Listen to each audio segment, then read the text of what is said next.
रफ्तार नजर आ रही है। रेलवे सेक्टर में तेजी है और साथ ही रियल एस्टेट स्पेस में भी काफी एक्शन देखने को मिल रहा है। इस तेजी के बीच या इस मोमेंटम के बीच बाजार में जिस तरह के ट्रेड्स नजर आ रहे, कई सारे स्टॉक्स भी हैं जो कि आपके लिए जानना जरूरी है। तो आइए स्टॉक्स का एक्शन बजिंग स्टॉक में अभिषेक से जानते हैं। अभिषेक,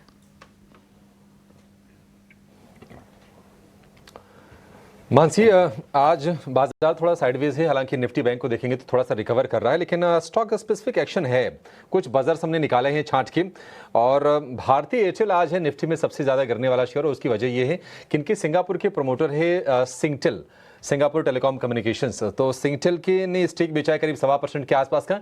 इसके चलते भारतीय एयरटेल का जो शेयर है वो है करीब 2.25% नीचे। लेकिन यह है कि हाँ, यहाँ से नहीं गिर रहा है।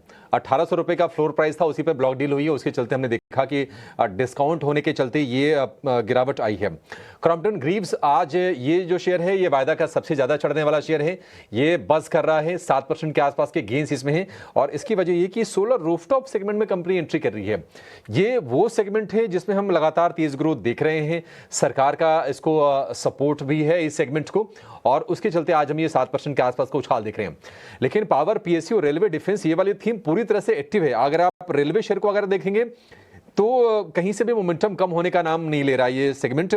RailTel, IRCON, rights, IRCTC, IRFC, जो भी शेयर है रेलवे के सरकारी वाली जो कंपनीज हैं, बड़ी बड़ी तेजी है। राइट्स में तो 11% के आसपास का जबरदस्त उछाल है, और दिग्गज आईआरसीटीसी भी 3% ऊपर आज कारोबार कर रहा है इस सेगमेंट से। कुछ और शेयर हैं हमने निकाले हैं, कुछ शेयर रिकॉर्ड ऊंचाई पर पहुंचे हैं। उसमें बीएल है, बीएल में तेजी हो रही है और ये शेयर पहुंच गया है 370 रुपए के आसपास की। और इन 5 सत्रों में बीएल में करीब 18% के आसपास की तेजी हो गई है। भारत डायनेमिक्स में भी तेजी है 3% की। आज हम देख रहे हैं कि 1860 रुपए के आसपास के प्राइसेस आपको दिखेंगे।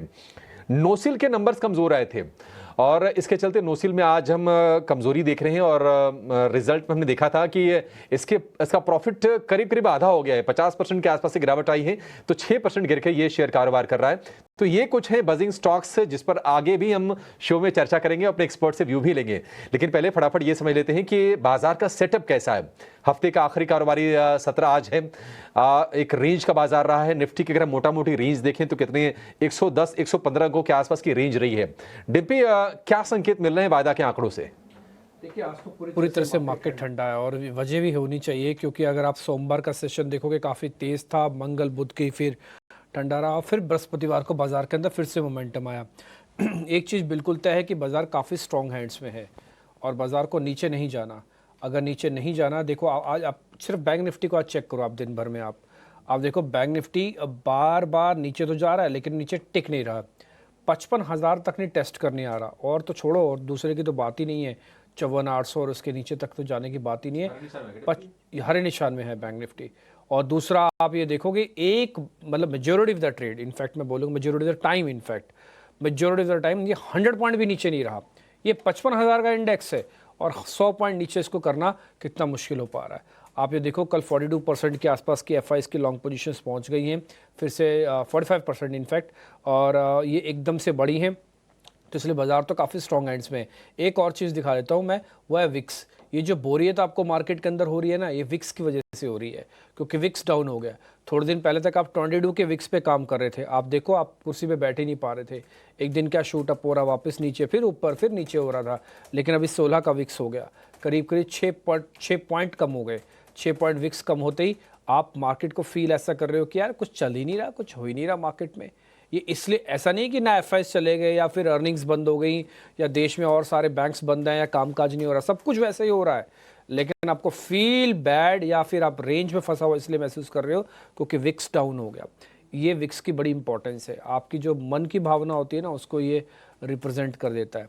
एक और चीज़, आज ना एग्रेशन नहीं है बड़े शेयर्स में। अगर आप रिलायंस चेक करेंगे, एचडीएफसी चेक करेंगे, ऑल दो ये हरे निशान में तो हैं, ये कमज़ोर नहीं है, बट इनमें आज थोड़ा एग्रेशन थोड़ा सा कम है। तो एक और पॉइंट है जो तीसरा पॉइंट के तौर पर मेरे को आपके सामने रखना था कि आज इन शेयर्स को अगर आप चेक करेंगे तो इनमें से 1/4% का भी बढ़त नहीं होगी। दिखाइए एक बार जो रिलायंस और एचडीएफसी बैंक। रोक क्यों रहे हो आप, दिखाओ, है ना। और दूसरा, एडवांस डिक्लाइन की रेशियो भी दिखाओ एक बार जरा स्क्रीन पर, फटाफट से दिखाते जाओ। एडवांस डिक्लाइन की रेशियो भी अगर आप चेक करेंगे तो वो ज़रा डिस्टर्बिंग नहीं है। तो ये सारे पॉइंट्स आपको बता रहे हैं कि बाजार को नीचे नहीं जाना। फिर बाजार चल क्यों नहीं रहा? देखिए, बाजार चल तो रहा है लेकिन हर रोज नहीं चल रहा, बस इतनी ही प्रॉब्लम है। अगर ये चल नहीं रहा होता ना, तो आप जब हमने आप ये सोचिए कि अप्रैल के मिड में 15 अप्रैल से और आज मैं 15 मई में खड़ा हूं, एक महीने के अंदर आप 1000 पॉइंट से ज़्यादा चले हो निफ्टी पे। बस ये है कि रोज़ नहीं चल रहा। और जैसे आज ठंडा हो गया है ना, तो 2 दिन पहले भी ठंडा था, तो ये रोज़ नहीं चल रहा। लेकिन जिनके पास पोजीशंस हैं उनको ना तो डरना है, ना तो घबराना है, ना ही किसी तरीके की प्रॉब्लम्स है। अभी आप बने रहो, ट्रेलिंग स्टॉप लॉस लगाए रखो, आपको तो कोई प्रॉब्लम नहीं है सच। जिनके पास पोजीशंस नहीं हैं उनके पास 2 राउंड का फोमो आ चुका है। पहला सोमवार को आया था, फिर वो एक्सपेक्ट कर रहे थे कि थोड़ा नीचे चला जाएगा, बाजार गया भी नीचे, और जिन्होंने इस अपॉर्चुनिटी का फ़ायदा उठा लिया 24,500 पे तो ठीक है, नहीं तो फोमो फिर से बृहस्पतिवार को उनके घर में पहुंचा है। ये फोमो आपसे गलत फैसले की तरफ आपको धकेल देगा। इसलिए एक काम आप करो, जिनके पास पोजीशंस नहीं है वो थोड़े अपने लेवल्स पे खड़े रहो और अपने मन को और अपने दिमाग को समझा लो कि भैया ये रेट मिलेंगे तो मैं खरीदूंगा, नहीं मिलेंगे तो मैं छोड़ दूंगा। ठीक है, अगर आप इंडेक्स के ट्रेडर हो तो एग्जाम्पल के लिए 24,800 और बैंक निफ्टी के लिए 54,800, तो ये दोनों लेवल्स के साथ आप खड़े रहो, मिल जाएंगे तो ठीक है, नहीं तो नहीं सही। ठीक, एक और चीज़, आज फ्राइडे का सेशन है, आज के सेशन की जो क्लोजिंग होगी और मंडे की जो ओपनिंग होगी उसके बीच में डिफरेंसेस हो सकते हैं। ये गैप डाउन और गैप अप के फॉर्म में भी हो सकते हैं। ठीक है, हालांकि विक्स ये अलाउ करता है कि सैटरडे संडे कुछ बड़ी घटना सामने नहीं आएगी शायद। एक पॉइंट और मैं आपको नोटिस करा के फिर मैं अपने आप को रोक दूंगा, फिर आप एक्सपर्ट से बातचीत करना शुरू करेंगे। सोनम श्रीवास्तव मेरे को दिख रही है स्क्रीन पर राइट रिसर्च से, और थोड़ी देर में राजेश पालवे भी हमारे साथ कनेक्ट हो जाएंगे। जो मैं लास्ट पॉइंट बताने जा रहा था वो था ऑप्शंस का। प्रोफेशनलिज्म आना चाहिए ऑप्शंस के अंदर। अगर आपका ऑप्शंस के अंदर प्रोफेशनलिज्म नहीं है तो 1 मिनट के लिए जरा 24,800 की कॉल पुट दिखा दो। आज दोनों गल रही हैं, दोनों खत्म हो रही हैं। 22 तारीख लिखी हुई दिखेगी उसके ऊपर, 24,800 की कॉल और 24,800 की पुट। एग्रेशन नहीं है, डिप्रेशन भी नहीं है, तो इसलिए एग्रेशन और डिप्रेशन की आपस की फाइट के बीच में दोनों कॉल्स और पुट जा रही हैं। और अमूमन हम सब लोग जिनके पास मान लो रिटेलर्स है, थोड़ा पैसा कम होता है, अब ये देखो आप सही फायर हुआ 24,800 की कॉल लाल निशान में, ऐसे पुट भी दिखाओ 24,800 की पुट भी हो गई, वो भी आपको लाल निशान में दिखेगी। और देखा जाए तो आज मार्केट में एक रेंज का उतार चढ़ाव हो रहा है, तो एक कॉल और पुट इसलिए आपको मैं दिखा रहा था ताकि आप थोड़ा एक बार आइडिया ले पाए। देखो दोनों टूटी हुई हैं, कॉल भी टूटी, पुट भी टूटी हुई है, एक ही जगह पर दोनों पैसा गंवा रहे हैं, और दोनों में बिल्डअप ठीक है, जबकि बिल्डअप ठीक है लेकिन प्राइस एक्शन नहीं है। ठीक है, तो मैंने प्लस और माइनस सब चीज़ें आपके सामने जितना मैं समय अनुसार बता सकता था उतना मैंने बता दिया। चर्चा तो लंबी भी हो सकती है, लेकिन मेहमानों को जोड़ने का वक्त आ गया। सोनम श्रीवास्तव मैम, पहले एक टेक उनसे ले लेते हैं, फिर राजेश पालवे भी हमारे साथ जुड़ जाएंगे। सोनम मैम नमस्ते, शुक्रिया, थैंक यू वेरी मच समय देने के लिए। एक बार आपका निफ्टी और बैंक निफ्टी पे टेक, और दूसरा अपने शेयर्स भी बता दीजिएगा, आपके रिकमेंडेशन के तौर पर कौन से स्टॉक्स हैं। बिल्कुल। और जैसे आपने कहा कि आज के मार्केट में थोड़ा लॉन्ग टर्म के लिए पोजीशन को देखना है और लेवल्स को वॉच करना है। यहाँ पे निफ्टी की बात करें तो निफ्टी में आपको कल एक बहुत अच्छा मूव दिखा था और उसके बाद थोड़ा कंसोलिडेशन हो रहा है। मेरे ख्याल से स्ट्रेंथ बहुत अच्छी है मार्केट में और आई थिंक ये सेक्टर स्पेसिफिक मूवमेंट हो रहा है। तो जहाँ पे आप आज के दिन देख रहे हैं कि आपको इंफ्रास्ट्रक्चर और डिफेंस के स्टॉक्स में बहुत अच्छा स्ट्रेंथ दिखा है, उसके साथ के साथ आई थिंक आईटी में थोड़ा कूल डाउन हुआ है, बट ये मूवमेंट स्टॉक स्पेसिफिक है और हम एक्सपेक्ट कर रहे हैं कि ये स्ट्रेंथ मार्केट में बनी रहेगी। आज बैंक निफ्टी में भी जैसे आपने बोला स्ट्रेंथ यहाँ पे बनी हुई है और यहाँ पे आउटलुक स्पेशली बड़े बैंकों के लिए हमें काफी अच्छा लग रहा है। तो बैंक निफ्टी में भी हम कहेंगे कि एक लॉन्ग टर्म पोजीशन यहाँ पे बनाई जा सकती है।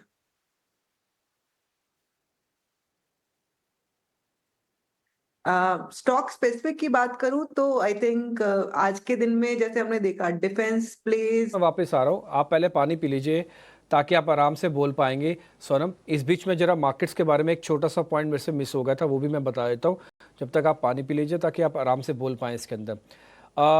इस समय अगर आप देखेंगे सेक्टोरली जो चर्निंग हो रही है ना, आपको वैल्यू हंटिंग करने की बहुत सब ज़रूरत है। ध्यान रखा जाए जो पिछले 4 दिन में चले हैं भविष्य में वही चलेंगे ऐसा नहीं है। आप इस समय इस जगह पर आके खड़े हुए हैं जहां पर ऑल टाइम हाई से बहुत दूर नहीं है। सुबह आपको एक ग्राफिक्स की प्लेट हमने दिखाई थी, उसमें इक्विटी करीब 4.5% दूर था, निफ्टी कहने का मेरे मतलब, और बैंक निफ्टी तो और कम पॉइंट्स के साथ दूर है। तो आपको ना यहाँ पे वैल्यू हंटिंग करनी चाहिए, चेज मत करना बॉस। डिफेंस चला हुआ है, रेलवे थोड़ा खींचा हुआ है, तो चेजिंग ना करें। ये वही प्लेट है जो सुबह हमने आपके सामने फायर की थी, क्योंकि मेजर चेंजेस कुछ है नहीं, इसलिए मैं परसेंटेज ऑलमोस्ट फिक्स ही मानता हूँ, 4.8% के आसपास ही है।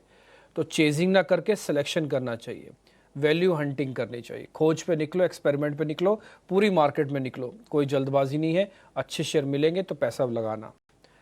हाँ सोनम, आप अपने शेयर्स बता रहे थे प्लीज। आपने डिफेंस और रेलवे की बात की। बहुत ही स्ट्रांग प्राइस ट्रेंड तो दिख रहा है, मोमेंटम काफी स्ट्रांग है, बट बाइंग के लिए अच्छा लेवल ढूंढना मुश्किल है क्योंकि स्टॉक्स काफी रन अप हो चुका है।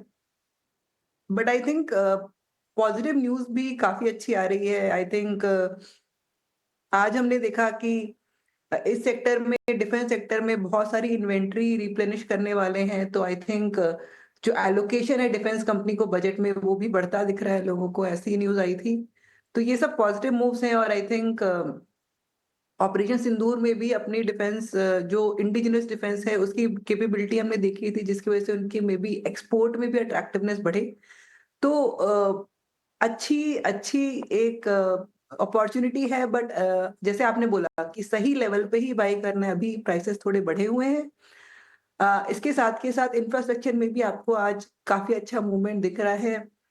इसके अलावा अगर आप स्टॉक स्पेसिफिक बात करें तो मेरे ख्याल से अभी का जो मार्केट है वहां पे अर्निंग्स को लेके एक्साइटमेंट बढ़ते जा रहा है। डे पर डे हम अपने पोर्टफोलियो में भी देख रहे हैं, बहुत सारी कंपनियां बेहतर अर्निंग पोस्ट कर रही हैं पिछली बार से, और बहुत बेहतर अर्निंग पोस्ट कर रही हैं एक्सपेक्टेशन से भी। जैसे आज हमने पीवी फिनटेक देखा, पिछले कुछ दिनों में भी बहुत सारी ऐसी कंपनियां जहां पे आपको अच्छे रिजल्ट्स आए हैं।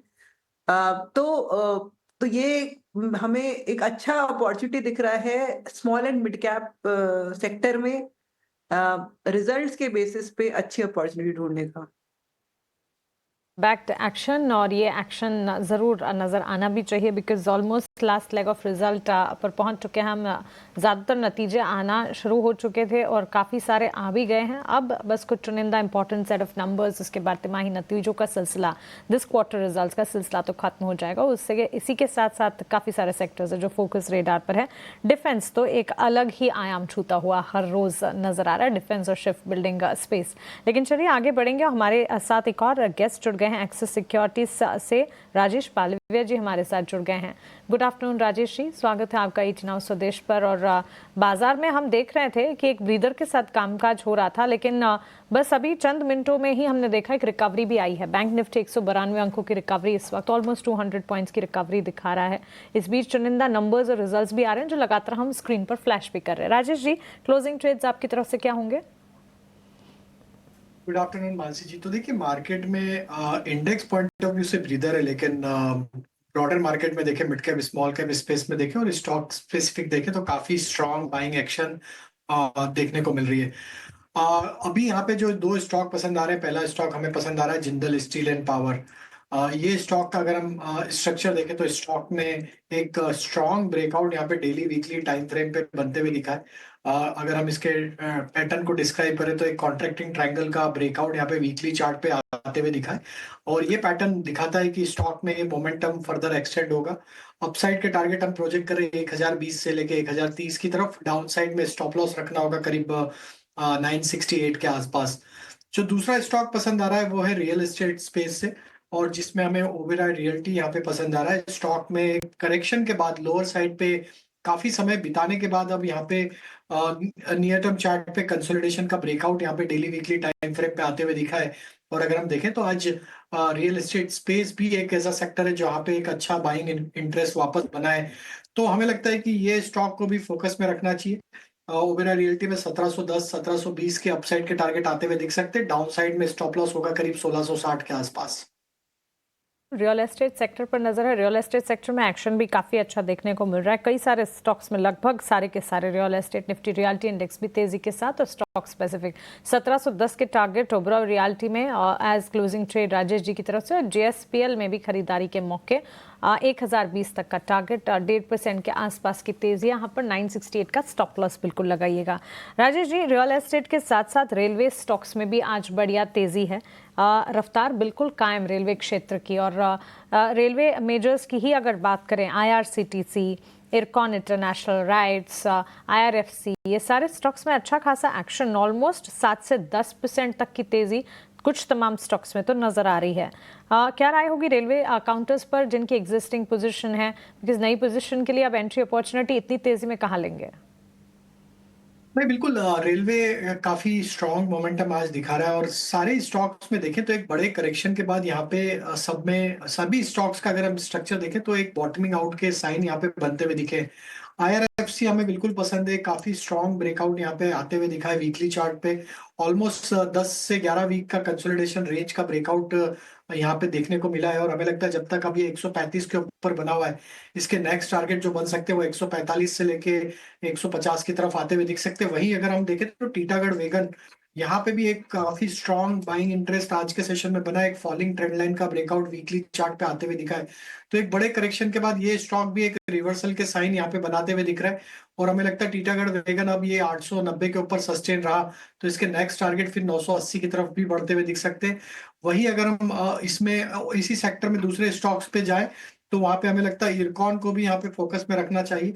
इरकॉन में भी एक कॉन्ट्रैक्टिंग ट्रायंगल का ब्रेकआउट यहाँ पे आते हुए दिखा है और जिस तरीके के ब्रेकआउट बने अब ये 100 डे मूविंग एवरेज के ऊपर सस्टेन हो रहा है। तो अब जब तक ये 180 के ऊपर बना हुआ है हमें लगता है यहाँ पे 200-205 तक की अपसाइड कंटिन्यू होते हुए दिखेगी। तो पूरा रेलवे पे की हमें लगता है कि एक अच्छे बड़े करेक्शन के बाद लोअर साइड पे कंसोलिडेशन का ब्रेकआउट यहाँ पे डिस्प्ले करते हुए दिख रहा है और ये सेक्टर हमें लगता है कि यहाँ से और 5 से 10% की अपमूव कंटिन्यू करते हुए दिखेगा आगे आने वाले हफ्ते में।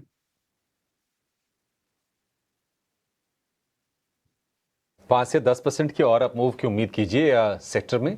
वैसे राजेश जी, ये तो एक दिन में 5% 10% जोड़ रहे हैं सारे के सारे स्टॉक्स, इस तरह की रफ्तार है। और रेलवे ही नहीं, आज हम देखें कि डिफेंस वाला खेमा भी पूरी तरह से एक्टिव है। पावर वाले शेयरों में अगर आप देखेंगे, NTPC हो गया, टाटा पावर हो गया, SJVN हो गया, ये कुछ शेयर हैं जो लगातार तेजी दिखा रहे हैं। एक खेमा जो थोड़ा ठंडा था, हम देख रहे हैं कि थोड़ी थोड़ी बाइंग के वहां संकेत दिखने लगे हैं, वो है कंजम्पशन का। अगर आप इंडेक्स के भी स्टॉक्स को देखें तो आज टाटा कंज्यूमर हो गया है, HUL, एशियन पेंट्स, ITC, थोड़ी थोड़ी बाइंग हो रही है। राजेश जी नमस्कार, बताइए कंजम्पशन वाले खेमे से कुछ चुनना है क्या? कोई स्टॉक आपको लगता है कि अब चलने के लिए तैयार है? देखिए, कंजम्पशन में भी अब मार्केट में जिस तरीके का मूड माहौल है तो यहाँ पे भी वापस बाइंग इंटरेस्ट लौटते हुए दिखा है। टाटा कंज्यूमर का सेटअप देखें तो ये भी एक अच्छे ब्रेकआउट की तैयारी करते हुए दिख रहा है। हमें लगता है 1180 के लेवल अगर इसमें क्रॉस होंगे तो ये स्टॉक में फिर नेक्स्ट टारगेट 1220 से लेके 1240 की तरफ बढ़ते हुए दिखेगा। तो यहाँ पे भी फोकस में रखा जा सकता है। मैरिको को भी अगर हम देखें इसी सेगमेंट में तो मैरिको में भी एक अच्छा मोमेंटम बना है। हमें लगता है मैरिको में जब तक ये 715 के ऊपर सस्टेन है, इसके नेक्स्ट टारगेट जो बन सकते हैं वो 745-755 की तरफ आते हुए दिख सकते हैं। वहीं अगर हम देखें तो कंजम्पशन में बाकी जो दूसरे स्टॉक्स है, डीमार्ट को भी अगर हम कंसिडर करें तो यहाँ पे भी एक अच्छा मोमेंटम बनते हुए दिखा है। और अगर पैंट स्पेस में बात करें तो एशियन पेंट भी एक करेक्शन के बाद यहाँ पे एक रिकवरी के साइन दिखाते हुए दिख रहा है। तो हमें लगता है कि ये बास्केट भी अब एक अच्छे मूव के लिए तैयार होते हुए दिख रही है, क्योंकि मार्केट में देखिए काफी कुछ सेगमेंट में तो एक बड़ी रैली ऑलरेडी आ चुकी है, लेकिन कंजम्पशन बास्केट अभी यहाँ पे एक फ्रेश ब्रेकआउट देते हुए दिख रहा है नियर टर्म चार्ट पे। तो हमें लगता है ये सेक्टर को फोकस में रखना चाहिए और हो सकता है हमें अगले हफ्ते में इस सेगमेंट में एक अच्छा मूव कंटिन्यू होते हुए दिखे। तो हमारी प्रेफर्ड चॉइस होगी टाटा कंज्यूमर, मैरिको, डीमार्ट, ये स्टॉक्स पे फोकस किया जा सकता है। ठीक है, टाटा कंज्यूमर, मैरिको, डीमार्ट और ये सारे के सारे जो कंजम्पशन वाले शेयर हैं ये मानसून के भी प्ले हैं। और स्पेशली जो रूरल फोकस्ड वाली जो कंपनीज हैं, मैरिको जिसका जिक्र किया राजेश जी ने, उसमें आपको यहाँ से और तेजी देखने को मिल सकती है। जहाँ तक राजेश जी मुझे याद है एक बार 600 के लेवल पर हमने मैरिको को डिस्कस किया था और आपने तब भी कहा था कि इसमें मौके सबसे अच्छे बनेंगे। और देखिए आज 725 रुपये के आसपास के भाव फिलहाल देखने को मिल सकते हैं। इस बीच नंबर्स आ गए। अच्छा, हम कंजम्पशन की बात कर रहे हैं, इमामी के नंबर आ गए। ये भी ग्रामीण इकोनॉमी से रिलेटेड शेयर है। ये इमामी की आय जो है 8% बढ़कर 963 करोड़ रुपए पर पहुंची है। 2 रुपए प्रति शेयर के डिविडेंड का भी ऐलान किया है। तो प्राइम फेसी ये वाले नंबर तो ठीक दिख रहे हैं। देखते हैं कि वॉल्यूम ग्रोथ के नंबर कैसे इमामी के आते हैं, क्योंकि कंजम्पशन वाली जो कंपनीज हैं उसमें ये खास तौर पर हम नजर रखते हैं। आय तो बड़ी है, ठीक है, ईयर ऑन ईयर की ये फिगर्स हैं और हम शेयर में करीब 1% के आसपास के मूव्स दिख रहे हैं। जैसे नतीजा है, थोड़ा सा शेयर चलने की शुरुआत कर रहा है। राजेश जी, फटाफट आपने सारे शेयर तो कवर कर लिए, इमामी ही छूट गया था। इमामी पर जरा व्यू दे दीजिए। तो देखिए, अर्निंग्स आई है, थोड़ा सा वोलेटिलिटी रह सकती है अर्निंग्स के चलते, लेकिन हमें लगता है जिस तरीके का इमामी में भी स्ट्रक्चर देखे तो एक अपनी अपर ट्रेंड लाइन के आसपास ही ट्रेड करते हुए दिख रहा है, जो कि ये करीब 650 के आसपास। तो बड़ा ब्रेकआउट इसका 650 के ऊपर बनेगा। स्टॉक हालांकि पिछले 7-8 दिन से एक नैरो प्राइस रेंज में कंसोलिडेट करते हुए दिख रहा है। 20 डे 50 डे मूविंग एवरेज के ऊपर ही स्टॉक सस्टेन कर रहा है, तो स्ट्रेंथ तो बनी हुई है। बट फ्रेश ब्रेकआउट 650 के ऊपर होगा, जो कि इसका ऑलमोस्ट 200 डे मूविंग एवरेज भी है। 650 के ऊपर अगर ये निकल जाता है तो फिर स्टॉक के नेक्स्ट टारगेट 690 700 की तरफ आते हुए दिखेंगे। डाउन साइड में अभी जो स्टॉप लॉस रखना है, नंबर्स के बाद अगर कोई वॉलेटिलिटी बनती है तो यहाँ पे 615 का स्टॉप लॉस फॉलो करना होगा। ठीक है, 615 का स्टॉप लॉस आप लगा के चलिए। देखिए, नतीजे आए तो शेयर थोड़ा गर्म हुआ, लेकिन जो मार्जिन के जो फिगर आए हैं थोड़े से निराशाजनक आए हैं। मार्जिन घट के आया है, आय तो बड़ी है। ठीक है, ये इमामी पर भी हो गया, लेकिन जरा ये समझ लेते हैं कि आज के सत्र में और बिग बजिंग स्टॉक्स कौन से हैं जिनमें खबरों का भी एक्शन है। हमारी सहयोगी आशीषा हमारे साथ जुड़ गई हैं इन सभी शेयरों की सूची लेकर।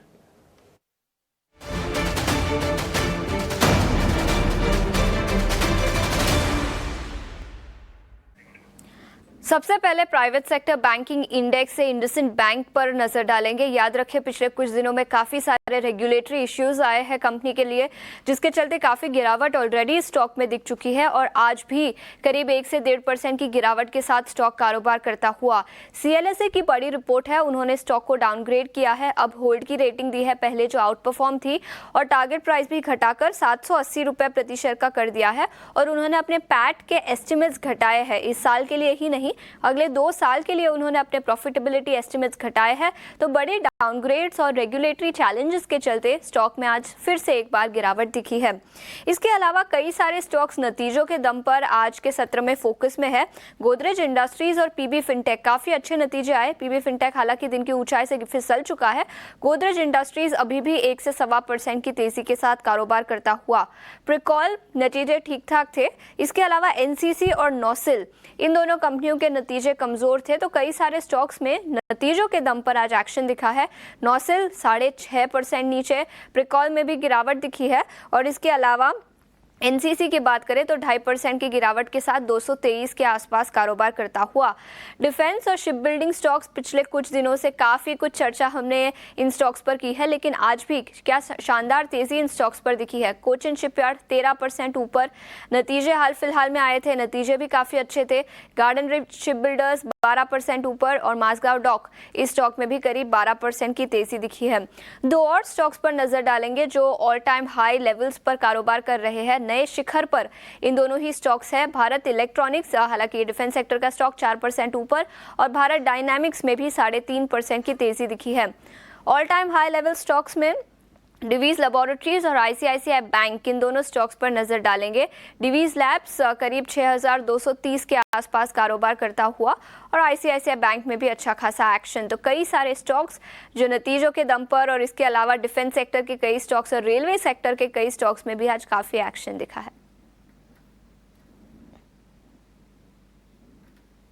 ठीक है, बड़े एक्शंस वाले सारे शेयर्स आपको आशीषा ने बता दिए, लेकिन एक और एक्शन हो रहा है नीचे जो आपको टिकर टीम पे दिखेगा। टिकर टीम ने इनफैक्ट डाला हुआ है BHEL के नंबर। मुनाफे का जो अनुमान था BHEL का वो स्लाइटली कम है। क्वार्टर बेसिस पर अलग देखना, ईयरली बेसिस पर अलग देखना। ईयरली बेसिस पर ज़्यादा बेहतर दिखेगा। जो आप देख पा रहे हैं कंसोलिडेटेड आय जैसे 8.5% बढ़ी है, ठीक है, और YOY देखेंगे तो इसका प्रॉफिट भी बढ़ता हुआ दिखेगा आपको। इसमें 3 चीज़ें हैं, first is margin, second is order book, third is profitability. बस 3 चीज़ें देखना। और इसके अंदर भी इसकी 2 डिविजन्स होती हैं, एक इलेक्ट्रॉनिक, इसमें एक डिफेंस का डिवीजन अलग से आता है। अगर आप वो भी चेक करेंगे ना तो वो भी आपको दिख जाएगा। तो कई फ्रंट पे नंबर्स ठीक है, अगर क्वार्टर पे देखोगे कई फ्रंट पे नंबर ख़राब है। अगर आप ईयर पे देखोगे तो नंबर्स ठीक है, क्वार्टर पे देखोगे नंबर्स आपको थोड़े स्लगिश दिखेंगे, थोड़े दबाव वाले दिखेंगे। ठीक है, वाई मुनाफा भी देखो 3% बढ़ा है और 504 करोड़ है, लेकिन क्वार्टर ऑन क्वार्टर देखोगे तो कम हुआ है। एक बार जरा टेक्निकल चेकअप करा लेते हैं। राजेश सर एक बार जरा चेक करना BHEL। जी काफी स्ट्रॉन्ग मोमेंटम बना है स्टॉक में और एक अच्छा ब्रेकआउट 200 डे मूविंग एवरेज के ऊपर अब सस्टेन करते हुए दिख रहा है स्टॉक का। तो हमें लगता है कि एक अंडर परफॉर्मेंस के बाद स्टॉक में एक साइन ऑफ रिवर्सल यहाँ पे ऑलरेडी लॉन्ग टर्म चार्ट पे आते हुए दिखे। हालांकि स्टॉक को देखे तो एक हायर साइड पे जो इसके दिसंबर 2024 के स्विंग हाई थे उसके आसपास थोड़ा रेजिस्टेंस लेते हुए दिख रहा है, जो कि करीब 256 के आसपास। तो हमें लगता है 256 का लेवल अगर ये क्रॉस करने में कामयाब होगा तो इसमें fresh round of buying interest बनेगा। हालांकि नंबर आए तो थोड़ी सी वॉलेटिलिटी जरूर रहेगी स्टॉक में। डाउन साइड में अभी जब तक ये स्टॉक 244 242 की के लेवल को होल्ड आउट करने में कामयाब रहेगा तो वापस यहाँ पे बाइंग इंटरेस्ट बनते हुए दिखेगा। तो एट दिस जंक्चर 242 के आसपास का स्टॉप लॉस रखे जिनके पास भी लॉन्ग पोजीशन है। अगर वो नहीं टूटता है तो बने रहना चाहिए स्टॉक में। हमें लगता है गोइंग फॉरवर्ड ये स्टॉक जैसे ही 256 के लेवल क्रॉस करेगा तो फिर इसके 270 75 तक की अपसाइड बनते हुए दिख सकती है।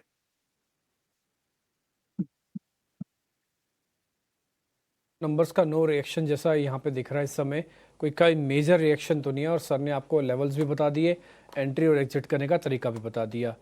ठीक जी, मैं फिर से रिपीट कर देता हूँ, YOY और क्वार्टर एंड क्वार्टर ये नंबर्स आपको अलग अलग दिखेंगे। कोशिश करना आप इसके YOY नंबर्स देखना जो हम आपको फायर कर रहे हैं, वो आपको ज़्यादा अच्छे से पिक्चर दिखाएंगे। आगे बढ़ जाते हैं, एक दो शेयर्स ज़रा और चेक करवा लेते हैं, उसके बाद फिर एक व्यू पॉइंट भी ले लेंगे आज के एक्सपर्ट से क्या करना चाहिए। राजेश सर, कोई ऑप्शंस का ट्रेड है आपके पास? मेरे को ना सीधा फ्यूचर और कैश के स्टॉक्स लेने में थोड़ा मुश्किल हो रही है, थोड़ा मार्केट्स भी जिट रही है, तो मेरे को कोई ऑप्शंस का दे सकते हो? उसमें लिमिटेड रिस्क होगा। तो निफ्टी में आप बात करें तो बिल्कुल निफ्टी में मुझे लगता है कि यस ऑप्शन का ट्रेड लिया जा सकता है। और निफ्टी में जिस तरीके का टेक्सचर है हमें लगता है निफ्टी के 25,000 अलावा के भी आसपास अगर ही हम स्टॉक्स का देना चाहते हो, स्टॉक्स का भी देना चाहते हो तो सर स्टॉक्स का भी दे सकते हो आप। जरूरी बिल्कुल इंडेक्स का, मेरे को जानता हूँ मैं आपको मुश्किल होगी इंडेक्स का देने में, है ना? आप मेरे को स्टॉक्स का ही दे दो सर। तो डिम्पी जी हुडको पे फोकस है, हुडको में यहाँ पे पसंद आ रहा है और हुडको में हमें लगता है 230 के कॉल ऑप्शन को फोकस रखें। ये स्टॉक में जिस तरीके का ब्रेकआउट आज बना है हमें लगता है हुडको का ये मूव 245 की तरफ बढ़ते हुए दिख सकता है। तो 230 का कॉल ऑप्शन 9 रुपए 50 पैसे के आसपास ट्रेड कर रहा है, ये कॉल ऑप्शन बाय करें। और अपसाइड के टारगेट इसमें 14 रुपए से 16 रुपए तक आते हुए दिख सकते हैं। डाउन साइड में 6.5 के आसपास का स्टॉप लॉस रखें। तो हुडको यहाँ पे देखा जा सकता है ऑप्शन के ट्रेड के लिए। ठीक है सर, डन, पॉइंट टेकन है सर आपकी तरफ से। रजत शर्मा इस बीच हमारे साथ जुड़ चुके हैं, अमोल ठावले भी हैं। रजत जी नमस्ते, बहुत शुक्रिया, थैंक यू वेरी मच समय देने के लिए। अमोल सर आपका भी बहुत बहुत शुक्रिया, थैंक यू वेरी मच समय देने के लिए। अमोल सर पहले तो मैं आपके पास ही आ रहा हूँ, आप मेरे को जरा अपने ट्रेडिंग कॉल्स बता दीजिए, आपके ट्रेडिंग कॉल कौन से हैं? इंटरनल जिसका नाम चेंज हुआ है वो एक पोजिशनल पॉइंट ऑफ व्यू से मैं देख रहा हूँ 245 के आसपास से पोजिशनली टारगेट निकल के आ रहे 265 के और स्टॉप लॉस रहेगा उसका 239 का। एक काफी कंसोलिडेशन के बाद स्टॉक में एक रेंज ब्रेकआउट फॉर्मेशन हो रहा है, हायर बॉटम फॉर्मेशन है। और ओवरऑल भी अगर हम सेटअप देखते हैं वीकली का तो भी higher bottom formation weekly charts पे भी स्टॉक ने मेंटेन किया हुआ है। पोजिशनल पॉइंट ऑफ व्यू से जरूर देखा जा सकता है। दूसरा मैं ICICI प्रू लाइफ के साथ जाना चाहूंगा, 615 के आसपास स्टॉक अभी चल रहा है, पोजिशनली टारगेट निकल के आ रहे हैं 650 655 के, स्टॉप लॉस रहेगा उसका 600 का। रिवर्सल तो हुआ है, हायर बॉटम फॉर्मेशन इसमें भी है, मुझे लगता है ये पॉजिटिव कंसोलिडेशन है। आई थिंक ये जो सपोर्ट लेवल है उसका 600 वो अगर मेंटेन होता है तो आने वाले दिनों में ये स्टॉक में एक जो पॉजिटिव मोमेंटम बना हुआ है वो कहीं ना कहीं बढ़ते हुए हम देख सकते हैं। सर आपकी तरफ से दो शेयर हमको मिले, एक तो ICICI प्रूडेंशियल, दूसरा इंटरनल जो कि अब पहले जोमेटो था अब आप इंटरनल हो गए, तो दोनों शेयर्स बाय कॉल्स हैं आपकी, ये हमने नोटिस कर लिया। अब हमारे साथ रजत शर्मा भी हैं। रजत सर नमस्ते। वैसे तो आज ज़्यादातर मार्केट्स में चर्चा हो रही है कि डिफेंस और रेलवे के स्टॉक्स चल रहे हैं, लेकिन अगर आप इंडेक्स का सेक्टोरियल उठा के देखोगे तो निफ्टी रियल एस्टेट भी काफ़ी बढ़िया चल रहा है, परसेंटेज में 1.5% है, 9 शेयरों का इंडेक्स है, 9 के 9 शेयर हरे निशान में है आज। ठीक है, एक बार आपका टेक चाहिए रियल एस्टेट काउंटर्स पे। इनका नेचर भी अलग है, सदर्न कंपनीज अलग है, नॉर्दर्न कंपनीज का रेट अलग है, कंपनी का काम करने के तरीके तक अलग हैं, बिल्डिंग के स्ट्रक्चर तक अलग होते हैं। एक बार जरा आपका व्यू पॉइंट रियल एस्टेट पे सर। बिल्कुल डिम्पी जी, सिर्फ रियल एस्टेट ही नहीं, I think broader infrastructure engineering theme पूरी की पूरी आज काफी चली। और आज नहीं, पिछले 3-4 दिन से एक इंजीनियरिंग प्रोक्योरमेंट कंपनी है वैस्कॉन इंजीनियर, जो कि हमारे पोर्टफोलियो में है। पहले मैंने रेकमेंड भी किया था, वो भी कल 13-14% भागा। तो काफी कंस्ट्रक्शन इंजीनियरिंग रियल एस्टेट के शेयर्स काफी चल रहे हैं। मैं अपनी तरफ से आपको बता दूं, हमारे पोर्टफोलियो में real estate, core real estate का कोई भी स्टॉक नहीं है। और उसका रीजन यही है कि पिछले 4-5 साल में रियल एस्टेट की कंपनियां काफी चली हैं, हालांकि इनकी सेल्स बढ़ रही हैं, पर डीएलएफ और लोधा ग्रुप, प्रेस्टीज, इन सभी का अगर आप प्राइस अर्निंग मल्टीपल देखोगे, डिस्पाइट इंप्रूविंग अर्निंग्स अभी अपने मल्टी ईयर हाई से भी 30-40% ऊपर है। जो इनका इससे पहले, इस रैली से पहले हाई लगा था, उससे 40-50% ऊपर ट्रेड कर रही है। तो काफी अर्निंग्स को इंप्रूव होना पड़ेगा इनको, फॉर रियलिस्टिकली अट्रैक्टिव वैल्यूएशंस पे आने के लिए। उसके सिवाय अगर आप real estate, core real estate छोड़ दो, हालांकि वैस्कॉन इंजीनियर जिसकी मैं बात कर रहा हूँ वो कंपनी रियल एस्टेट में भी है, but they are into engineering procurement, third party के लिए वो बनाते हैं रियल एस्टेट प्रोजेक्ट्स। और उनकी ऑर्डर बुक काफी बड़ी एक सरकारी है, अराउंड 65% 70% उनका जो ऑर्डर बुक है वो गवर्नमेंट कॉन्ट्रैक्ट से थ्रू आता है। So that's a company that I really like. हमने पहले भी रिकमेंड किया है, मेरे पोर्टफोलियो में ये है और काफी टाइम से है। So that is one stock जो मुझे पसंद है। बट जो large cap frontline real estate stocks हैं, इसमें कोई पोजीशन नहीं। सर पॉइंट टेकन है, आप जो अपना वैलिड रीजन बता रहे हैं। हालांकि मेरा भी ऐसा मानना है जो ग्राउंड चेक होता है वो अलग है और जो कंपनीज की बैलेंस शीट है अलग है। रियल एस्टेट जो ग्राउंड पे दिखता है कई बार वो बैलेंस शीट्स में नहीं दिखता, और कई बार जो बैलेंस शीट्स में दिखता है टिपिकली वो आपको ग्राउंड पे नहीं दिखेगा। आजकल का सीज़न ग्राउंड पे देखने का है। आप प्रोजेक्ट लॉन्च करो, अच्छी जगह पर, अच्छी लोकेशन, अच्छे रेट लेके आओ, हाथों हाथ बिक जाएगा। फिर भले बैलेंस शीट्स में उतना आए या ना आए, या डिले इम्पैक्ट के साथ आए। छोटा सा ब्रेक हम ले लेते हैं। जब ब्रेक के बाद लौटेंगे तो इसी तरह से कुछ और सेक्टर्स, कुछ और स्टॉक्स, कुछ और थीम पे चर्चा जारी रहेगी। मेहमान हमारे साथ बने हुए हैं सोनम श्रीवास्तव, राजेश पालविया जी, रजत शर्मा जी हैं और साथ ही अमोल ठाबले हैं।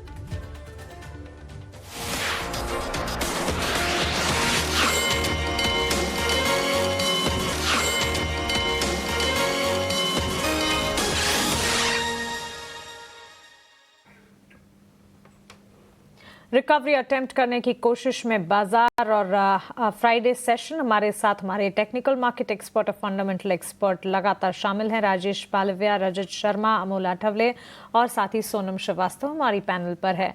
रजत जी, गुड आफ्टरनून। आपसे एक राय जानना चाहूंगी। इन दिनों हम देख रहे हैं, बिकॉज रिजल्ट बैक्ड एक्शन भी नजर आ रहा है, सेक्टोरल रोटेशन काफी हद तक देखने को मिल रहा है। क्या इन्वेस्टर्स अभी अपने चुनाव में सेक्टर स्पेसिफिक अपनी थिंकिंग पैटर्न जो से बदल रहे हैं? मनी एग्जैक्टली कौन से सेक्टर्स में फ्लो होता हुआ दिख रहा है और आपको अपॉर्चुनिटीज कहां से इस वक्त नजर आती हैं?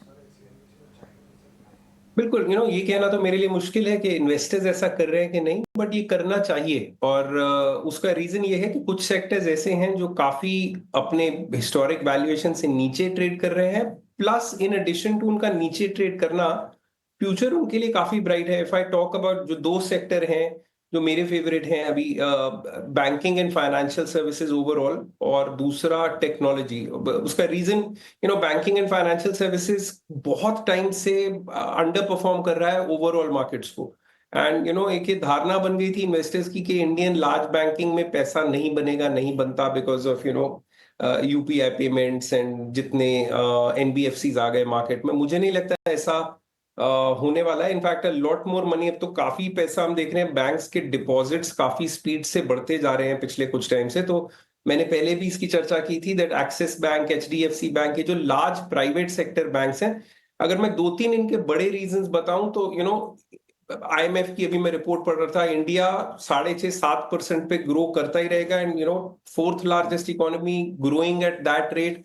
इतनी लार्ज इकोनॉमी इस रेट पे ग्रो करेगी तो 14 से 15% जो क्रेडिट ग्रोथ हमारा अभी है, हिस्ट्री में आई डोंट नो कब कौन सी इकोनॉमी का 14 से 15 क्रेडिट ग्रोथ था। इतनी तेज अगर इकोनॉमी बढ़ेगी तो उसमें इंफ्रा भी बिल्ड होगा, कंपनियों को अपने प्लांट्स, प्रोडक्शन फैसिलिटीज बढ़ानी पड़ेंगी और उन सबका बेनिफिट सबसे ज्यादा बैंकिंग सेक्टर को ही मिलता है। तो ये एक सेक्टर है जो बहुत ही अच्छे वैल्यूएशन पे ट्रेड कर रहा है। You know most of these banks, private sector, price to book ratio के हिसाब से 0.9 to 1.4 के बीच में ट्रेड कर रहा है। मेरे पसंदीदा स्टॉक जो मैंने आपको बताया HDFC बैंक और एक्सिस बैंक है।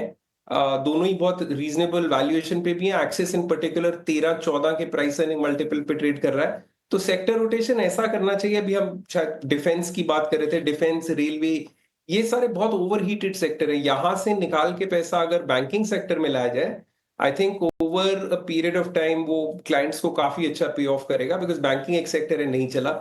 दूसरा, आई थिंक अगर आप देखें टेक्नोलॉजी जो एक सेक्टर है, वो यूएस में रिसेशन आने के फियर की वजह से काफी करेक्ट हो गया और नैस्डैक बहुत तेज चल रहा है। मतलब वहां पे उनको इतना डर नहीं है यूएस में रिसेशन आने का जितना इंडियन आईटी को है, क्योंकि इंडियन आईटी का सारा रेवेन्यू यूएस से ही आता है। सो टेक्नोलॉजी के स्टॉक्स अगर आप देखें, large technology, again you know TCS, emphasis, Infosys, Coforge, ये सारे स्टॉक्स बहुत अट्रैक्टिव वैल्यूएशंस में।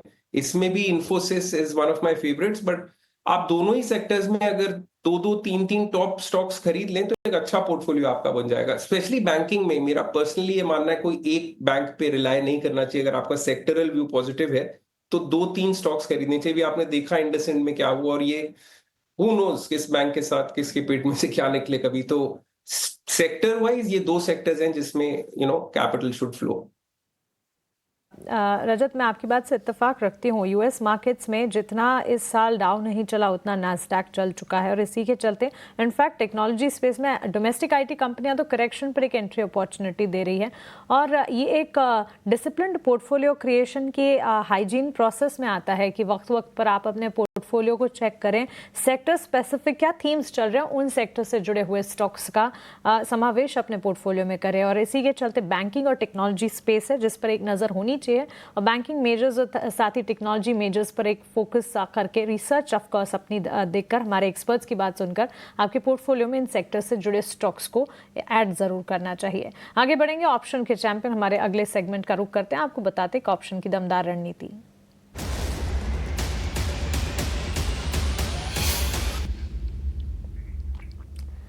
सेंट्रम ब्रोकिंग से नीलेश जैन हमारे साथ जुड़ गए हैं अपनी ऑप्शन की स्ट्रैटेजी लेकर। गुड आफ्टरनून नीलेश, बताएं। जी देखिए, खरीदारी पर फोकस है। जिस हिसाब से स्टॉक स्पेसिफिक मूव और सेक्टोरियल स्पेसिफिक हमें मूव देखने को मिल रहा है। ऑटो स्पेस पे फोकस है और ऑटो स्पेस में से स्पेसिफिकली 2 व्हीलर स्पेस काफी अच्छा लग रहा है। Bajaj auto, TVS motor, in fact ये दोनों ही स्टॉक हमें टेक्निकली पसंद आ रहे हैं। तो टीवीएस मोटर इस पर्टिकुलर स्टॉक में जिस हिसाब से आज के सेशन में काफी अच्छा ब्रेकआउट हमें देखने को मिल रहा है। साथ ही साथ ओआई फ्रंट पे देखें तो 2% के आसपास का फ्रेश ओआई एडिशन भी हुआ है। तो काफी अच्छे लॉन्ग बिल्डअप हो रहे हैं। टीवीएस मोटर में एक फॉलोअप मूव हमें यहाँ पे 2880 से 2900 तक का देखने को मिल सकता है। इसीलिए 2840 का कॉल ऑप्शन लेने की सलाह होगी। खरीदना होगा 57 से 59 के रेंज में। 45 का स्टॉप लॉस रखना होगा। पहला टारगेट 74 का होगा एंड सेकंड टारगेट 85 का होगा। इस पर्टिकुलर काउंटर का अगर हम लॉट साइज देखें तो 350 का है। इसीलिए in term of rupees approximate risk पर लॉट यहाँ पे 4550 का है एंड अप्रोक्सीमेट रिवॉर्ड पर लॉट यहाँ पे 9500 के बनते हुए नजर आ सकते हैं। तो यहाँ पे टीवीएस मोटर को एक मोमेंटम के चलते कॉल ऑप्शन के जरिए खरीदारी करके चल सकते हैं। शुक्रिया आपका हमारे साथ जुड़ने के लिए और ऑप्शन की रणनीति बताने के लिए। ऑटोमोबाइल सेक्टर फोकस में है। आज सुबह ही बजाज ऑटो का जिक्र हम कर रहे थे, बिजनेस एक्सपेंशन का प्लान, और अब टीवीएस मोटर पर भी खरीदारी की राय। 2840 की कॉल खरीदने की राय नीलेश की तरफ से एज ऑप्शन स्ट्रैटेजी। 57 के लेवल्स या 59 के लेवल्स तक खरीदारी की जा सकती है। लक्ष्य 74 का पहला, उसके बाद 85 तक भी जाने का दमखम रखता है ये। स्टॉप लॉस 45 का लगाएं। ये कॉल वर्कआउट होने पर 9500 तक का अधिकतम मुनाफा होने की संभावना। कॉल अगर रिवर्स जाती है तो फिर 4550 का नुकसान भी हो सकता है। एक स्टैंडर्ड डिस्क्लेमर एफएनओ ट्रेडिंग को लेकर, एफएनओ ट्रेडिंग रिस्की हो सकती है और इसी के चलते अपने एडवाइजर से सलाह लें। एफएनओ ट्रेडिंग ट्रेडिंग में से 10 में से 9 लोगों को नुकसान होता है। F&O ट्रेडर्स को औसतन 50,000 का नुकसान होता है। घाटा होने के बावजूद 28% ट्रांजैक्शन के रूप में देना होता है। मुनाफा होने पर 15 से 50% ट्रांजैक्शन के रूप में खर्च हो जाता है। तो अपने एडवाइजर से सलाह लें, अपनी खुद की रिसर्च करें और सोच समझ कर ही F&O ट्रेडिंग में एंटर करें। ये राय हमारी तरफ से स्टैंडर्ड डिस्क्लेमर। बजाज ऑटो का जिक्र हमने किया। नेदरलैंड की सब्सिडरी में कंपनी कारोबार विस्तार, बिजनेस एक्सपेंशन प्लान कर रही है और इसी के चलते 1200 करोड़ का निवेश करने की योजना है। अमोल, आपसे एक बार राय जानना चाहेंगे। तो ऑटो एंसिलरी की चाल को आप कैसे देख रहे हैं? सिर्फ बजाज ऑटो ही नहीं, इसके अलावा भी कोई स्टॉक अगर आपके रेडार पर है बताइएगा। बजाज ऑटो में ऑलमोस्ट 2% की तेजी है इस वक्त। जी बिल्कुल, पहले तो बजाज ऑटो का जो फॉर्मेशन है वो भी काफी प्रॉमिसिंग लग रहा है। एक बड़े करेक्शन के बाद स्टॉक ने रिवर्सल किया है। वीकली पे भी अगर आप देखोगे तो कई अब हायर बॉटम फॉर्मेशन है। ये वीक में अगर हम देखते हैं तो 10% तक का रैली हुआ है। मुझे लगता है सेटअप अच्छा है और मोमेंटम के साथ बिल्कुल बुलिश साइड पे ही है और उसके साथ खड़ा भी रहा जा सकता है। ट्रेंड फॉलोइंग ट्रेडर्स के लिए 8300 एक सपोर्ट लेवल रहेगा, उसके ऊपर रहता है तो ये बुलिश सेटअप कंटिन्यू रहेगा। ऑन द हायर साइड कहीं ना कहीं ये 8600 8700 तक जाता हुआ देखते हैं। उसके साथ अगर मैं फ्रंटलाइन स्टॉक में भी देखूं तो हीरो मोटो आई थिंक कल एक रैली के बाद एक आज एक कंसोलिडेशन देखने को मिल रहा है। इसमें भी टेक्निकल बाउंस बैक जो चल रहा है वो कहीं ना कहीं कंटिन्यू होता हुआ दिख रहा है। 4200 का एक सपोर्ट लेवल है, उसके ऊपर रहता है तो ये जो ब्रेकआउट सेटअप है वो कंटिन्यू होता हुआ दिख रहा है। 4440 तक के levels on the higher side दिखते आ रहे हैं। और मदरसन एक अच्छा लग रहा है। मदरसन अगर हम देखते हैं तो मदरसन में एक पॉजिटिव कंसोलिडेशन है, ब्रेकआउट के लिए ड्यू है। 148 एक ब्रेकआउट लेवल रहेगा, उसके ऊपर बुलिश मोमेंटम और बढ़ता हुआ हम देख सकते हैं। 140 उसका सपोर्ट स्टॉप लॉस रहेगा। ठीक है। मदरसन, संवर्धन मदरसन यानी कि शामिल, ये शॉर्ट फॉर्म है उसका। 140 रुपये सपोर्ट का स्तर है इसके लिए। और हीरो मोटो में हमने देखा है कि 3800 साढ़े 3800 रुपये के भाव से लगातार तेजी दिखी थी और कल 4400 रुपये के आसपास के भाव थे। आज थोड़ी सी प्रॉफिट टेकिंग हो रही है हीरो मोटो के शेयर में। लेकिन इंडसइंड बैंक की बात करते हैं। कल हमने देखा कि निफ्टी के जो 50 शेयर थे उसमें से 49 चल रहे थे, एक शेयर सुस्त था और वो था इंडसइंड बैंक का। हालांकि कमजोरी ज़्यादा नहीं थी। आज एक नेगेटिव न्यूज़ के चलते शेयर की जो शुरुआत हुई थी वो कमज़ोर हुई थी। हालांकि अब तो रिकवर करके अब हो सकता है कि बंद होते होते हरे निशान में आ भी जाए। लेकिन प्रॉब्लम क्या है इंडसइंड बैंक को लेकर? जो नई गड़बड़ी आई है वो कितनी गंभीर है, ज़रा इसको समझते हैं। हमारे सहयोगी गौरव जवलेकर हमारे साथ जुड़ गए हैं। गौरव, बताइए अब क्या प्रॉब्लम आई है इंडसइंड को लेकर और ये कितनी गंभीर है? जी हाँ, अगर हम इंडसइंड बैंक की बात करें तो कहीं पे ये जो डिस्क्रिपेंसीज है उसकी सीरीज़ अभी भी चल रही है। क्योंकि अगर हम बात करें रिसेंटली आए हुए नोटिफिकेशन की तो बैंक ने कहा है कि 9-1 FY25 के पीरियड में इंटरेस्ट इनकम में लगभग 670 करोड़ की एक जो गलत एंट्री थी वो चली गई थी और इसके चलते हुए कहीं पे ये जो रिवर्सल है वो भी उन्होंने किया है जनवरी 10 को। अभी इसका ही इम्पैक्ट अगर हम बात करें तो कहीं पे Q4 के रिजल्ट्स में इसका इम्पैक्ट जो है वो प्रॉफिट एंड लॉस स्टेटमेंट में देखने को मिलेगा। अगर हम बात करें ओवरऑल बाकी भी एक डिस्क्रिपेंसी की तो वहाँ पे भी लगभग 600 करोड़ की एक डिस्क्रिपेंसी उनको अदर एसेट्स में भी देखने को मिली थी, जो कि रिवर्सल में उन्होंने अदर लायबिलिटीज़ के साथ जो है वो एडजस्ट की है। अगर हम ओवरऑल बात करें तो एक काफ़ी ज़्यादा सीरियस मैटर जो है वो हम इसको कह सकते हैं, क्योंकि ऐसे डिस्क्रिपेंसीज ऐसे बड़े बैंक में देखना काफ़ी ज़्यादा रेयर है। और इसी के चलते हुए पिछले कुछ दिनों में हमने कई सारे न्यूज़ फ्लोज भी देखे थे। अभी फिलहाल में आए हुए न्यूज़ फ्लो से ऐसे समझ में आ रहा है कि कहीं पे विसल ब्लोअर ने इन सब डिस्क्रिपेंसीज के बारे में RBI को एक चिट्ठी लिखी थी। अगर हम बात करें इसी के बाद ये जो चिट्ठी थी वो लगभग जनवरी या फरवरी के दौरान मिली थी, क्योंकि उसी टाइम पे अगर हम बात करें मिस्टर सुमंत कतपालिया उनको सिर्फ 1 ईयर का ही एक्सटेंशन मिला था और इससे पहले ये जो विसल ब्लोअर की नोट थी वो RBI तक पहुंच गई थी, ऐसे सूत्रों का मानना है। इसके अलावा अगर हम बात करें पहले ही हमने देखा है कि इंडसइंड बैंक में लगभग 1960 करोड़ की और एक डिस्क्रिपेंसी है जो कि Q4 के रिजल्ट्स में हमें देखने को मिलेगी। उसका भी एक negative impact, one of impact जो है वो रिजल्ट्स में देखने को मिलने वाला है। इसी के ऊपर बैंक ने ऐसे भी कहा है कि जो जिम्मेदार लोग हैं उनके ऊपर एक्शन जो है वो लिया जाएगा। इनफैक्ट अगर हम बात करें मिस्टर सुमंत कटपालिया उन्होंने ऑलरेडी रेजिग्नेशन दे दिया है। इसी के साथ साथ अगर हम दूसरे भी बात करें तो वहाँ पे भी एक अपर मैनेजमेंट में रिजिक जो है वो देखने को मिला है। बट ओवरऑल इंडसइंड बैंक के ऊपर जो तकलीफें हैं वो अभी भी कहीं पे भी कम होते हुए नहीं देखने को मिल रही है। फिलहाल में ही Q4 के रिजल्ट्स आना अभी भी बाकी है, तो वहाँ पे कैसे इंपैक्ट आएगा, प्रॉफिटेबिलिटी कैसे आएगी वो देखना तो जरूरी रहेगा। बट इन्वेस्टर्स के लिए एक जो टर्बुलेंस है इंडसइंड बैंक में वो फिलहाल के लिए ऐसे ही जारी है। ठीक है गौरव, बहुत शुक्रिया। हालांकि जो कोर्स करेक्शन करना था इस मामले में इंडसइंड बैंक ने बताया कि उन्होंने कर लिया है। लेकिन इस पर जरा व्यू लेते हैं कि इंडसइंड बैंक में जो निवेशक हैं, क्या उनको बने रहना है, उनकी रणनीति होनी क्या चाहिए, ये मामला कितना गंभीर है। रजत सर, आपसे जानना चाहेंगे, देखिए इस पर CLSA ने, इन्वेस्टेक ने डाउनग्रेड किया है, अर्निंग का फोरकास्ट घटाया है, लेकिन आप किस तरह से देख रहे हैं? एक तो ये है कि हाँ ये प्रॉब्लम्स आ रही है, लेकिन क्या दूसरा देखने का तरीका ये भी हो सकता है कि क्लींजिंग हो रही है बैंक की और जो थोड़ी गंदगी थी अंदर वो साफ होके एक बेहतरी की तरफ बढ़ेंगे? आपका क्या व्यू है इस पर? नहीं अभिषेक, मैं अपना व्यू दे दूं। मेरे पास ये स्टॉक है नहीं, मैंने कभी खरीदा नहीं, कभी रेकमेंड नहीं किया। सी माय पॉइंट इज, जो ऐसी अकाउंटिंग प्रॉब्लम्स अगर कोई हो तो धीरे धीरे पता लगता है प्रॉब्लम इससे काफी ज्यादा बड़ी थी। क्योंकि एक एरर हो सकता है कि 671 करोड़ को आपने इंटरेस्ट के तौर पे रजिस्टर कर लिया, उसके बाद बताया गया 550 करोड़ की एक और एंट्री थी जिसको अदर एसेट्स में डाल दिया। एक आधी अकाउंटिंग में एंट्री मिस्टेक हो सकती है, बट जब ये 2-3 एंट्रियां गलत डल रही तो आप ये नहीं क्लेम कर सकते कि ये भी गलती से हो गया, वो भी गलती से हो गया। और इंडसइंड बैंक इन पर्टिकुलर, इसका हिस्ट्री रहा है, जहां तक मुझे याद है यही बैंक 2018 में करीब 1900 रुपए के आसपास ट्रेड करता था। 2019 के एंड तक, 2020 के बिगिनिंग तक ये 400 रुपए तक आ गया था। और पहले भी अगर आप 2000 से लेके आज तक इसका चार्ट पैटर्न देखें, बहुत ही वॉलेटाइल, 60-70% ऊपर नीचे स्टॉक करता रहता है। तो somewhere it castes a shadow management पे भी, और इनको भी क्लैरिफाई तो करना पड़ेगा। और अगर आप हिस्ट्री देखें हमारी, तो बैंकिंग में जब भी ऐसा कुछ आता है कि एंट्री में एरर है, तो चाहे वो नॉट जस्ट बैंकिंग, NBFCs में भी, चाहे वो येस बैंक हो, शुरुआत में कुछ छोटा सा पता लगता है, फिर जब उसको डिग इन करना शुरू करते हैं तो बहुत एरर्स निकलते हैं। मेरा तो ये मानना है कि अगर इन्वेस्टर्स इसमें हैं, पहले तो होना नहीं चाहिए था, क्योंकि इस बैंक का चार्ट पैटर्न ही ऐसा है कि इससे बहुत अच्छे बैंक्स अवेलेबल हैं खरीदने के लिए।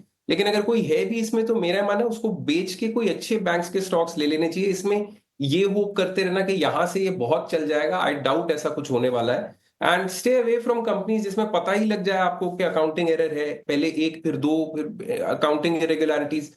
तो avoid it and get out of it if you can.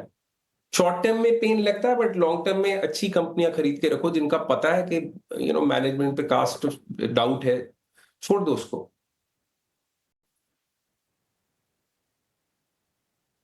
Sir छोड़ दिया, फिर क्या लें? नहीं, जैसा मैंने बताया, बैंकिंग में अगर आपको अपना एक्सपोजर रखना है तो क्या लेना है रजत सर?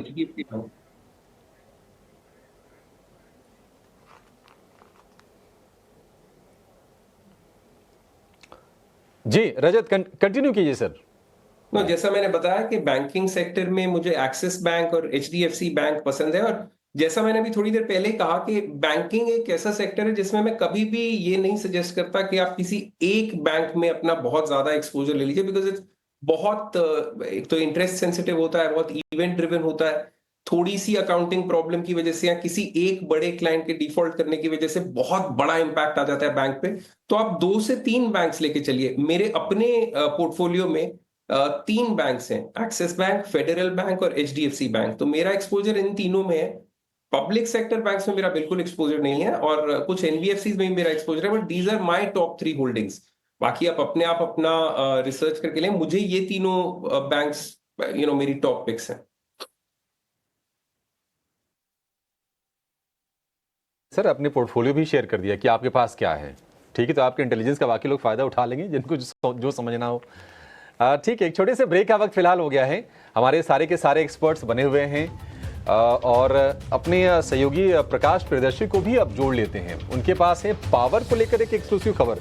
काफी टाइम से हमारे स्क्रीन के निचले हिस्से में ये खबर हम देख रहे हैं कि इसको हम टीजर बोलते हैं। तो ये खबर क्या है, उसके लिए थोड़ा सा वेट करना होगा। एक ब्रेक के बाद प्रकाश को जोड़ेंगे, आप कहीं जाएगा नहीं।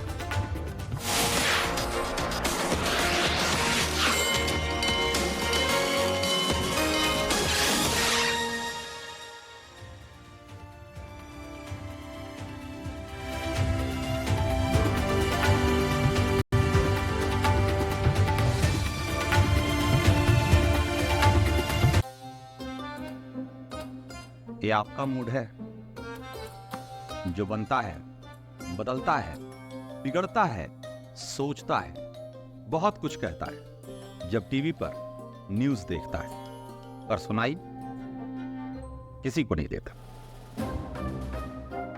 अपने टीवी की सिर्फ सुनिए मत, उसे अपनी भी सुनाइए। फोन उठाइए, स्कैन कीजिए, देश के मुद्दों पर देश को बताइए अपना मुद्दा। देखिए रंजीत कुमार के साथ देश का मूड मीटर, सोमवार से शुक्रवार शाम 5:55 पर।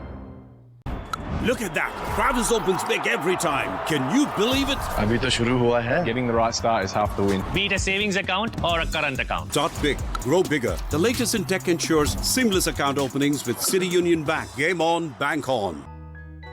I believe I can. I believe I can change the world. I believe I can fly. I believe I can touch the sky. Welcome to the Eye. I am ICFI. Belief called I. Welcome to the Eye. The ICFI.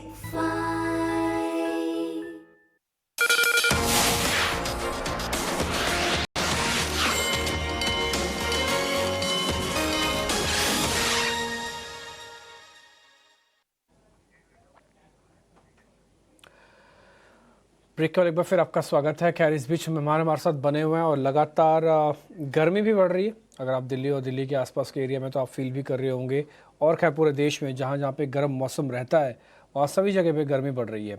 तो मई में जो power demand है वो भी अचानक से तेज़ हो रही है, उसमें उछाल देखने को मिल रहा है। मांग में तेज उछाल के कारण सरकार इमरजेंसी प्लान तैयार कर रही है। खबर पूरी डिटेल लेके हमारे साथ प्रकाश प्रियदर्शी हैं। प्रकाश जी बता दीजिए कैसे सरकार की प्लानिंग चल रही है इस पे? देखिए, मई के महीने में पावर डिमांड में अचानक से तेजी आई है। ऊर्जा मंत्रालय के आंकड़ों के हिसाब से मई महीने में पिछले एक हफ्ते के दौरान अगर देखें तो पीक आवर पावर डिमांड में 12% से भी ज्यादा की बढ़ोतरी देखने को मिल रही है। और इसके पीछे की सबसे बड़ी वजह यह है कि देश के तमाम हिस्सों में हीट वेव देखने को मिल रही है और उसकी वजह से पावर डिमांड में अचानक से तेजी आई है। ऊर्जा मंत्रालय के आंकड़ों के हिसाब से पिछले 7 दिनों के दौरान अगर आप देखें तो जो पावर डिमांड है वो 199 गीगावाट से बढ़कर 223 गीगावाट को पार कर गया है। उसी तरीके से दिन के दौरान जो मैक्सिमम पावर डिमांड मीट किया गया है वो 230 गीगावाट है, जो कि 15 मई को मीट किया गया।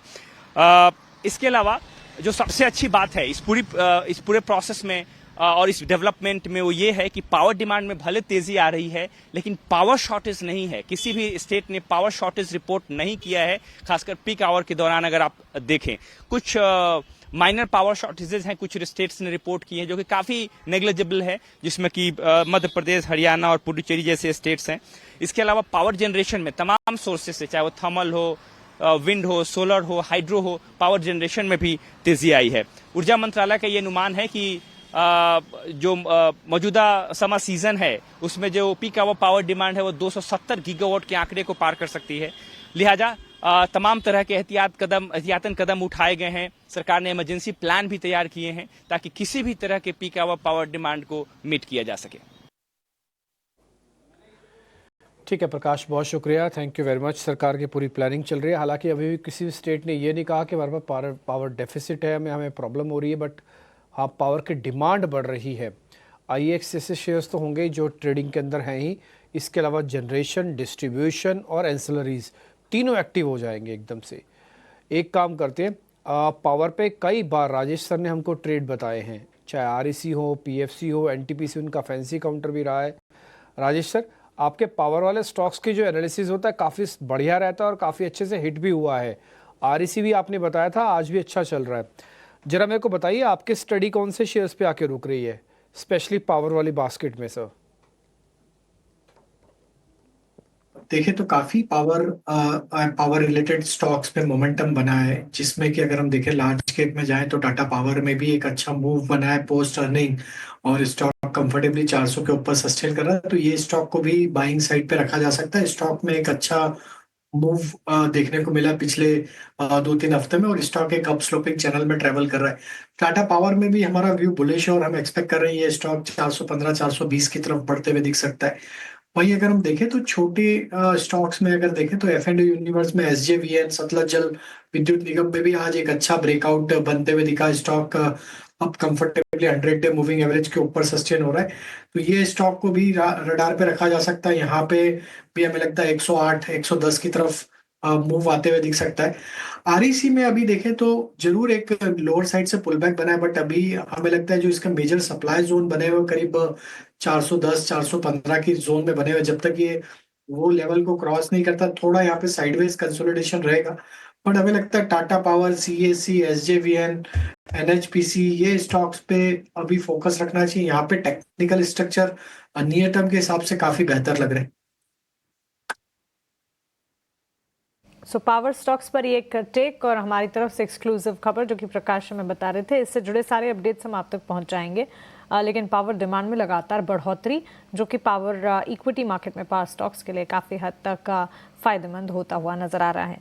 इस बीच मिड कैप और स्मॉल कैप में अच्छा खासा एक्शन है और इस एक्शन को अगर देखेंगे और एक्सचेंज एंसलरीज पर अगर एक फोकस डालेंगे, एंजल वन के स्टॉक को एक बार पुल अप कीजिए। अच्छी खासी मजबूती के साथ आज दिन की शुरुआत से एंजल वन का स्टॉक ट्रेड करता हुआ ऑलमोस्ट 9% के गेन्स यहाँ पर देखने को मिल रहे हैं। MCX, BSE limited, CDSL, camps exchange platform वाले सारे के सारे स्टॉक्स में बढ़िया एक्शन इस वक्त नजर आ रहा है। अमोल, आपसे एक टेक जानना चाहेंगे। देखिए करीब 4% की तेजी पर MCX का स्टॉक भी इस वक्त ट्रेड करता हुआ दिन के उच्चतम स्तर पर लगभग सारे के सारे प्लेटफॉर्म बेस्ड स्टॉक किस वक्त ट्रेड कर रहे हैं? क्षमा चाहूंगा, इसके ऊपर मैं कुछ कमेंट नहीं कर पाऊंगा। राजेश जी, आपसे राय जानना चाहेंगे एक्सचेंज एंसलरीज पर अगर कोई टेक है? कैपिटल मार्केट रिलेटेड थीम में एक अच्छा मूव बनते हुए दिखा है, बीट CDSL, फिर उसके बाद एक्सचेंज में अगर हम देखें तो MCX, फिर एंजल वन, ये सारे स्टॉक्स एक अच्छे ब्रेकआउट को यहाँ पे डिस्प्ले करते हुए दिख रहे हैं। डिस्क्लेमर रहेगा, इनमें से कुछ स्टॉक्स हमने हमारे क्लाइंट्स को भी ऑलरेडी रिकमेंड किए हुए। अगर हम यहाँ पे स्ट्रक्चर की बात करें तो MCX में जिस तरीके का मूव बना है, यहाँ पे हमें लगता है कि अगर 6460 के लेवल को क्रॉस करेगा तो फिर इसका नेक्स्ट टारगेट 6600 की तरफ भी बढ़ते हुए दिख सकता है। तो हम एक्सपेक्ट कर रहे हैं जिस तरीके के यहाँ पे फॉर्मेशन है, ये stock all time high trajectory की तरफ भी आगे आने वाले हफ्तों महीनों में बढ़ते हुए दिखेगा। तो बाय एंड एक्यूमुलेट की रणनीति रहेगी MCX में। वहीं हमें एंजल वन भी काफी पसंद आ रहा है, बहुत ही स्ट्रॉन्ग आज बाइंग एक्शन बना है। वीकली बेसिस पे देखें तो करंट वीक में ऑलमोस्ट 20% का गेन स्टॉक में देखने को मिला है। तो एक बड़े करेक्शन के बाद स्टॉक ने एक लोअर साइड पे एक अच्छा बेस बनाया और वीकली चार्ट पे जिस तरीके के ब्रेकआउट बने ये क्लियरली दिखाते हैं कि अगर ये स्टॉक 2700 2720 के ऊपर सस्टेन रहा तो यहाँ पे नेक्स्ट लक्ष्य 3000 की तरफ 3100 की तरफ भी बनते हुए दिख सकता है। वहीं हमें CDSL भी काफी पसंद है, आज ये स्टॉक में भी एक अच्छा मूव देखने को मिला और स्टॉक एक रेंज का ब्रेकआउट यहाँ पे करते हुए दिख रहा है। 1490 से लेके 1520 तक के अपसाइड के टारगेट हमें लगता है CDSL में भी बन सकते हैं। तो यहाँ पे भी लॉन्ग साइड का ट्रेड 1360 के स्टॉप लॉस से लिया जा सकता है। तो आई थिंक ये पूरा ही सेगमेंट एक अच्छा वापस से रिन्यूड बाइंग एक्शन यहाँ पे बनते हुए दिखी। हमें लगता है कि ये सेगमेंट भी कुछ समय के लिए और यहाँ पे तेजी कंटिन्यू करते हुए दिख सकता है। एक्शन है और ये एक्शन जो है आगे भी बरकरार रहने की पूरी संभावना इस वक्त नजर आ रही है। मेजर एंसलरी बेस्ड एक्सचेंज वाले स्टॉक्स में अच्छा खासा तेजी का रुझान इस वक्त बनता हुआ। सेक्टर स्पेसिफिक सोनम बाजार पर अगर एक नजर डालेंगे, real estate sector, energy basket, automobile space, ये सारे के सारे स्टॉक्स में अच्छा खासा एक्शन है। मैं FMCG सेक्टर पर आपसे एक राय जरूर लेना चाहूंगी। एक बार हमारे सहयोगी आनंद हमारे साथ जुड़ गए हैं, उनसे 3 बजे मार्केट का एक्शन सारा कौन से स्टॉक्स इस वक्त फोकस रेडार पर ही जान लेंगे। उसके बाद सोनम आपसे FMCG पर टेक जानना है तो आप थोड़ा सा रीड करके रखिएगा। बताएं आनंद, गुड आफ्टरनून, क्या है आज मार्केट एट 3 के एक्शन में?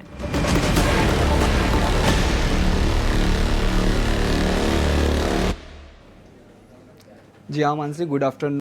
जैसा कि बहुत सारी कंपनियों के नतीजे आ रहे हैं तो शुरुआत नतीजों से ही कर लेते हैं। इमामी के नतीजों की तरफ देखें तो इमामी के जो नतीजे हैं अनुमान से थोड़े बेहतर आए हैं। आय में करीब 8 से 9% की बढ़त देखने को मिली है। वहीं मुनाफा भी 10 से 11% बढ़ा है।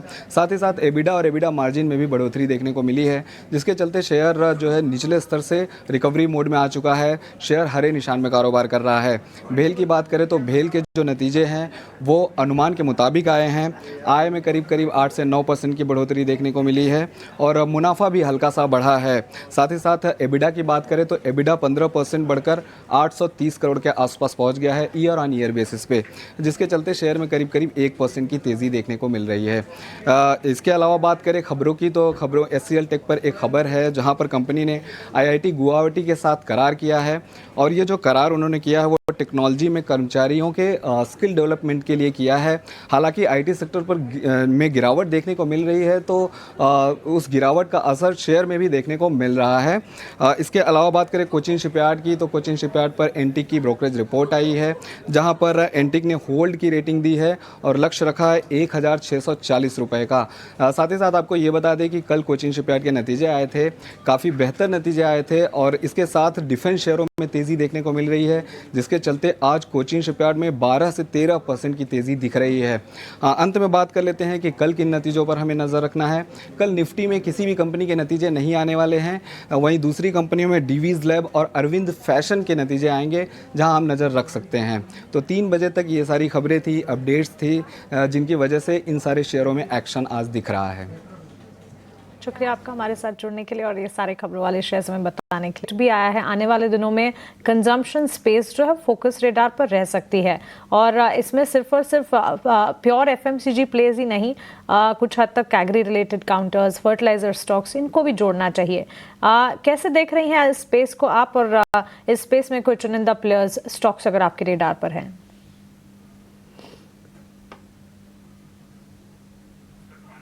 Sonam, please unmute yourself. FMCG की बात करें तो यहाँ पे एक बहुत ही इंटरेस्टिंग डेटा पॉइंट है। अगर आप पिछले 10 से 15 सालों में देखें तो मॉनसून के पहले आपको हमेशा दिखता है कि FMCG स्टॉक्स में एक काफी अच्छी रैली आती है, और आई थिंक ये एक्सपेक्टेशन हमारा FMCG सेक्टर से इस टाइम पे बना हुआ है। अगर आप मैक्रो सिग्नल देखें तो आपको दिखेगा कि कंजम्पशन डिमांड में अपटिक आ रहा है, रूरल कंजम्पशन में एक अपटिक होके आ रहा है, कंज्यूमर कॉन्फिडेंस बढ़ रहा है, और अभी जो अर्निंग कमेंट्री भी आई है बहुत सारे FMCG स्टॉक्स की, उसमें उन लोगों ने रूरल सेगमेंट में वॉल्यूम ग्रोथ की बात की है। उनके अंदर जो इनपुट प्राइसेस होते हैं, पाम ऑयल और अदर कमोडिटीज, उस पर भी थोड़ा कूल डाउन आ रहा है। तो ये भी एक पॉजिटिव आउटलुक है FMCG कंपनी के लिए। तो हमें लगता है कि स्पेशली शॉर्ट टर्म के लिए और ऑल्सो लॉन्ग टर्म के लिए, क्योंकि आई थिंक इंडिया की कंजम्पशन स्टोरी काफी स्ट्रांग है, FMCG स्टॉक में आपको जरूर पोजीशन लेनी चाहिए। यहाँ पे हमें लगता है ब्रिटानिया जैसा स्टॉक है जिसकी अर्निंग कमेंट्री अच्छी थी, मैरिको, डाबर, ऐसे कुछ अच्छे स्टॉक रहेंगे जहां आप पोजीशन ले सकते हैं। इसके अलावा हमने अपने पोर्टफोलियो पे डोमेस्टिक एग्रोकेमिकल्स में पोजीशन ले रखी है। तो कोरोमंडल का एक स्टॉक है जो काफी अच्छा, आपको अर्निंग भी दिखे थे, काफी अच्छा रनअप भी हुआ है। और भी रूरल लिंक स्टॉक हैं जिसपे हमने काफी टाइम से पोजीशन बना रखी है, जिसमें स्वराज इंजीनियरिंग हो गया, और भी दूसरे केमिकल एग्रोकेमिकल स्टॉक है जहां पे हम पोजीशन है। तो I think FMCG basket specially short term के लिए यहाँ पे काफी अट्रैक्टिव लग रही है।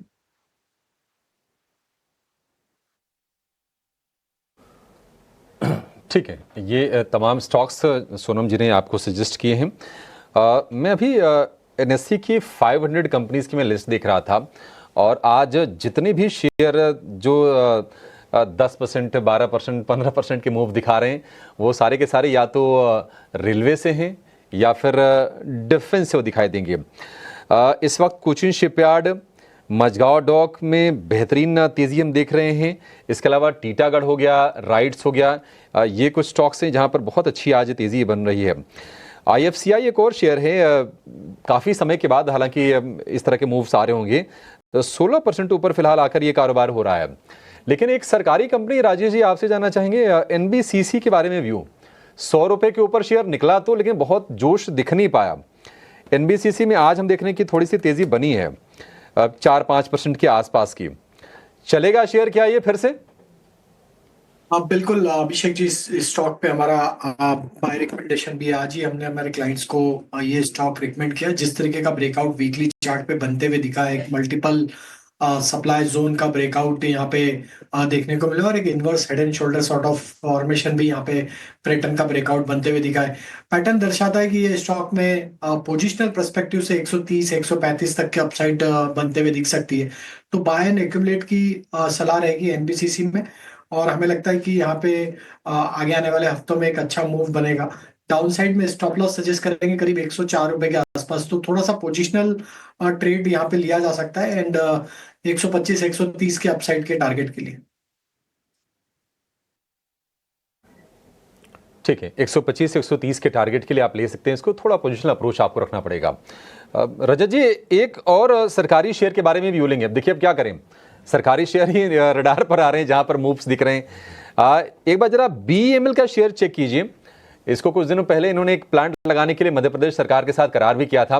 हालांकि साइज छोटा है, लेकिन मुझे लगता है कि इस कंपनी के लिए आगे अपॉर्चुनिटी बड़ी होने वाली है। आप किस तरह से देख रहे हैं और जरा इसका वैल्यूएशन भी चेक कर लीजिएगा, क्या वो ठीक है? मैंने BEML के शेयर को बिल्कुल स्टडी नहीं किया, तो इसके बारे में बात करना मेरे लिए थोड़ा डिसइंजेनियस हो जाएगा। अगर इफ आई में मैं आपको अपना एक उस सेक्टर पे व्यू दे दूं जिस पे आप अभी बात कर रहे थे, बिकॉज पिछले हफ्ते हमने FMCG की कंपनियों पे काफी डिटेल में रिसर्च की, बिकॉज हम देख रहे थे कि ये एक सेक्टर है कंजम्पशन के अंदर, अगर आप इसको सब सेक्टर माने तो बिल्कुल ही नहीं चला। तो हमारा व्यू बिल्कुल ये था, निकालो कौन सी कंपनी है जो चलनी चाहिए और यहाँ से अच्छा करनी चाहिए। तो हमने डिवाइड किया FMCG को उन कंपनियों में जिनको हिट हुआ है क्विक कॉमर्स का वर्सेस उन कंपनियों में जिनको क्विक कॉमर्स का हिट नहीं हुआ। और उसका रीजन यही है कि HUL या ब्रिटानिया, मैरिको, इन टाइप की जो भी कंपनियां हैं जिनके प्रोडक्ट्स अब ब्लिंकिट और बिग बास्केट, ग्रोफर जो ऑनलाइन क्विक कॉमर्स डिलीवर कर रही है उन पे हैं, उनकी सेल्स में सबसे ज्यादा प्रेशर आया। बिकॉज वही नारियल का तेल या वही साबुन, वही डिटर्जेंट, वही सर्फ एक्सेल, वो सब हर प्रोडक्ट लाइन में इतने सारे प्रोडक्ट आ गए। आप ब्लिंकिट में सिर्फ आप एक बार ही डालो सोप या आइसक्रीम, 10 किस्म की आइसक्रीम खुल जाएगी। जो पहले एक बैरियर टू एंट्री था, आप दुकान पे जाएंगे तो सिर्फ HUL क्वालिटी वॉल्स ही मिलेगा, या सिर्फ आपको एक ही ब्रांड की कॉफी मिलेगी, नेस्कैफे। अब आप कॉफी डालो 15,000 किस्म की कॉफी मिल जाएगी और कोई बैरियर टू एंट्री नहीं है। आजकल दिल्ली बॉम्बे में आप कहीं बात करो, मोस्ट ऑफ दीज जेंजीज, ये जो यंग लड़के लड़कियां, they are all getting into अपने FMCG के प्रोडक्ट्स बना के ब्लिंकिट वगैरह पे डाल के बेच रहे हैं। तो हमने इनको डिवाइड किया बिटवीन कंपनीज जिनको क्विक कॉमर्स का बहुत फर्क पड़ रहा है और जिनको नहीं पड़ रहा फर्क क्विक कॉमर्स की वजह से। And then I realise FMCG overall sector का वैल्यूएशन इतना सस्ता हो गया है because of sales degrowth. Price में चाहे ना रिफ्लेक्ट करे, बट इनकी सेल्स इतनी ज्यादा प्रेशर में है, तो वो कंपनियां ढूंढो जो क्विक कॉमर्स से बिल्कुल इफेक्ट नहीं हो रही। And then we realise cigarette and alcohol, शराब और सिगरेट, तो ITC और United Spirits least impacted by quick commerce, क्योंकि ये कभी ब्लिंकिट वगैरह पे बिक ही नहीं सकती। सो ये दोनों ही स्टॉक बहुत अच्छे वैल्यूएशंस पे भी अगर किसी को ऐड करनी हो अपने पोर्टफोलियो में। एक्चुअली यूनाइटेड स्पिरिट्स थोड़ा महंगा है, अपने हिस्टोरिक वैल्यूएशन से सस्ता है, but ITC after hotel D merger. बाकी आई थिंक मेरे को इसलिए इसी हफ्ते हम अराउंड मंडे ट्यूसडे को ये स्टडी कर रहे थे कि FMCG के शेयर्स चल क्यों नहीं रहे। आई थिंक कुछ टाइम तक हो सकता है और प्रेशर में रहे, जब तक ये कोई तरीका नहीं निकालते क्विक कॉमर्स में अपनी प्रेजेंस को बढ़ाने का।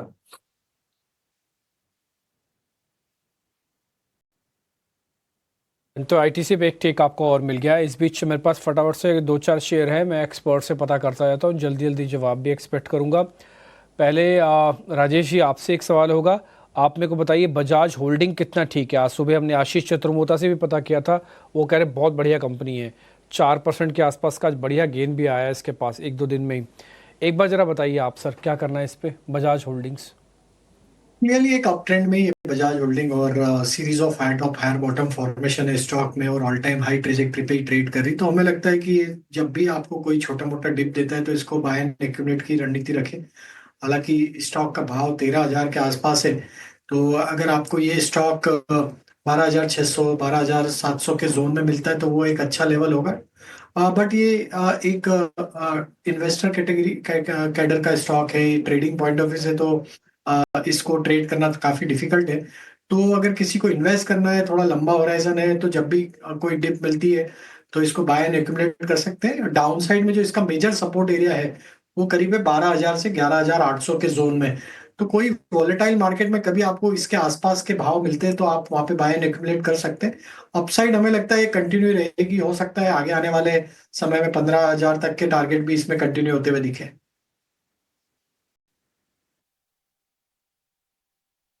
15,000 तक भी शेयर जा सकता है। देखिए होल्डिंग कंपनी बजाज का कोई भी शेयर चलेगा, होल्डिंग कंपनीज को बेनिफिट होगा क्योंकि उन्हीं सभी शेयर का संगठन है ये। जैसे आप निफ्टी ले ले तो 50 कंपनी का कंबाइन एफर्ट्स आपके पास आ जाता है। तो बाय है बजाज होल्डिंग्स, करीब 15,000 तक के टारगेट्स बनेंगे। अब आगे बढ़ जाते हैं, एक दो शेयर और है। अंबुजा सीमेंट BTST करेंगे क्या? सोनम श्रीवास्तव, अंबुजा सीमेंट BTST करोगे? अंबुजा सीमेंट सर, पहले तो मैं BTST की इतनी एक्सपर्टीज नहीं है मेरे पास, बट सीमेंट सेक्टर में आई थिंक यहाँ पे अच्छा प्राइस मूवमेंट दिख रहा है। आई थिंक आज के दिन एक अच्छा मूवमेंट आया है अंबुजा सीमेंट में, अच्छा पिकअप दिख रहा है। आई थिंक प्राइस स्ट्रेंथ अच्छी है, तो जरूर आप यहाँ पे BTST की अपॉर्चुनिटी ले सकते हैं।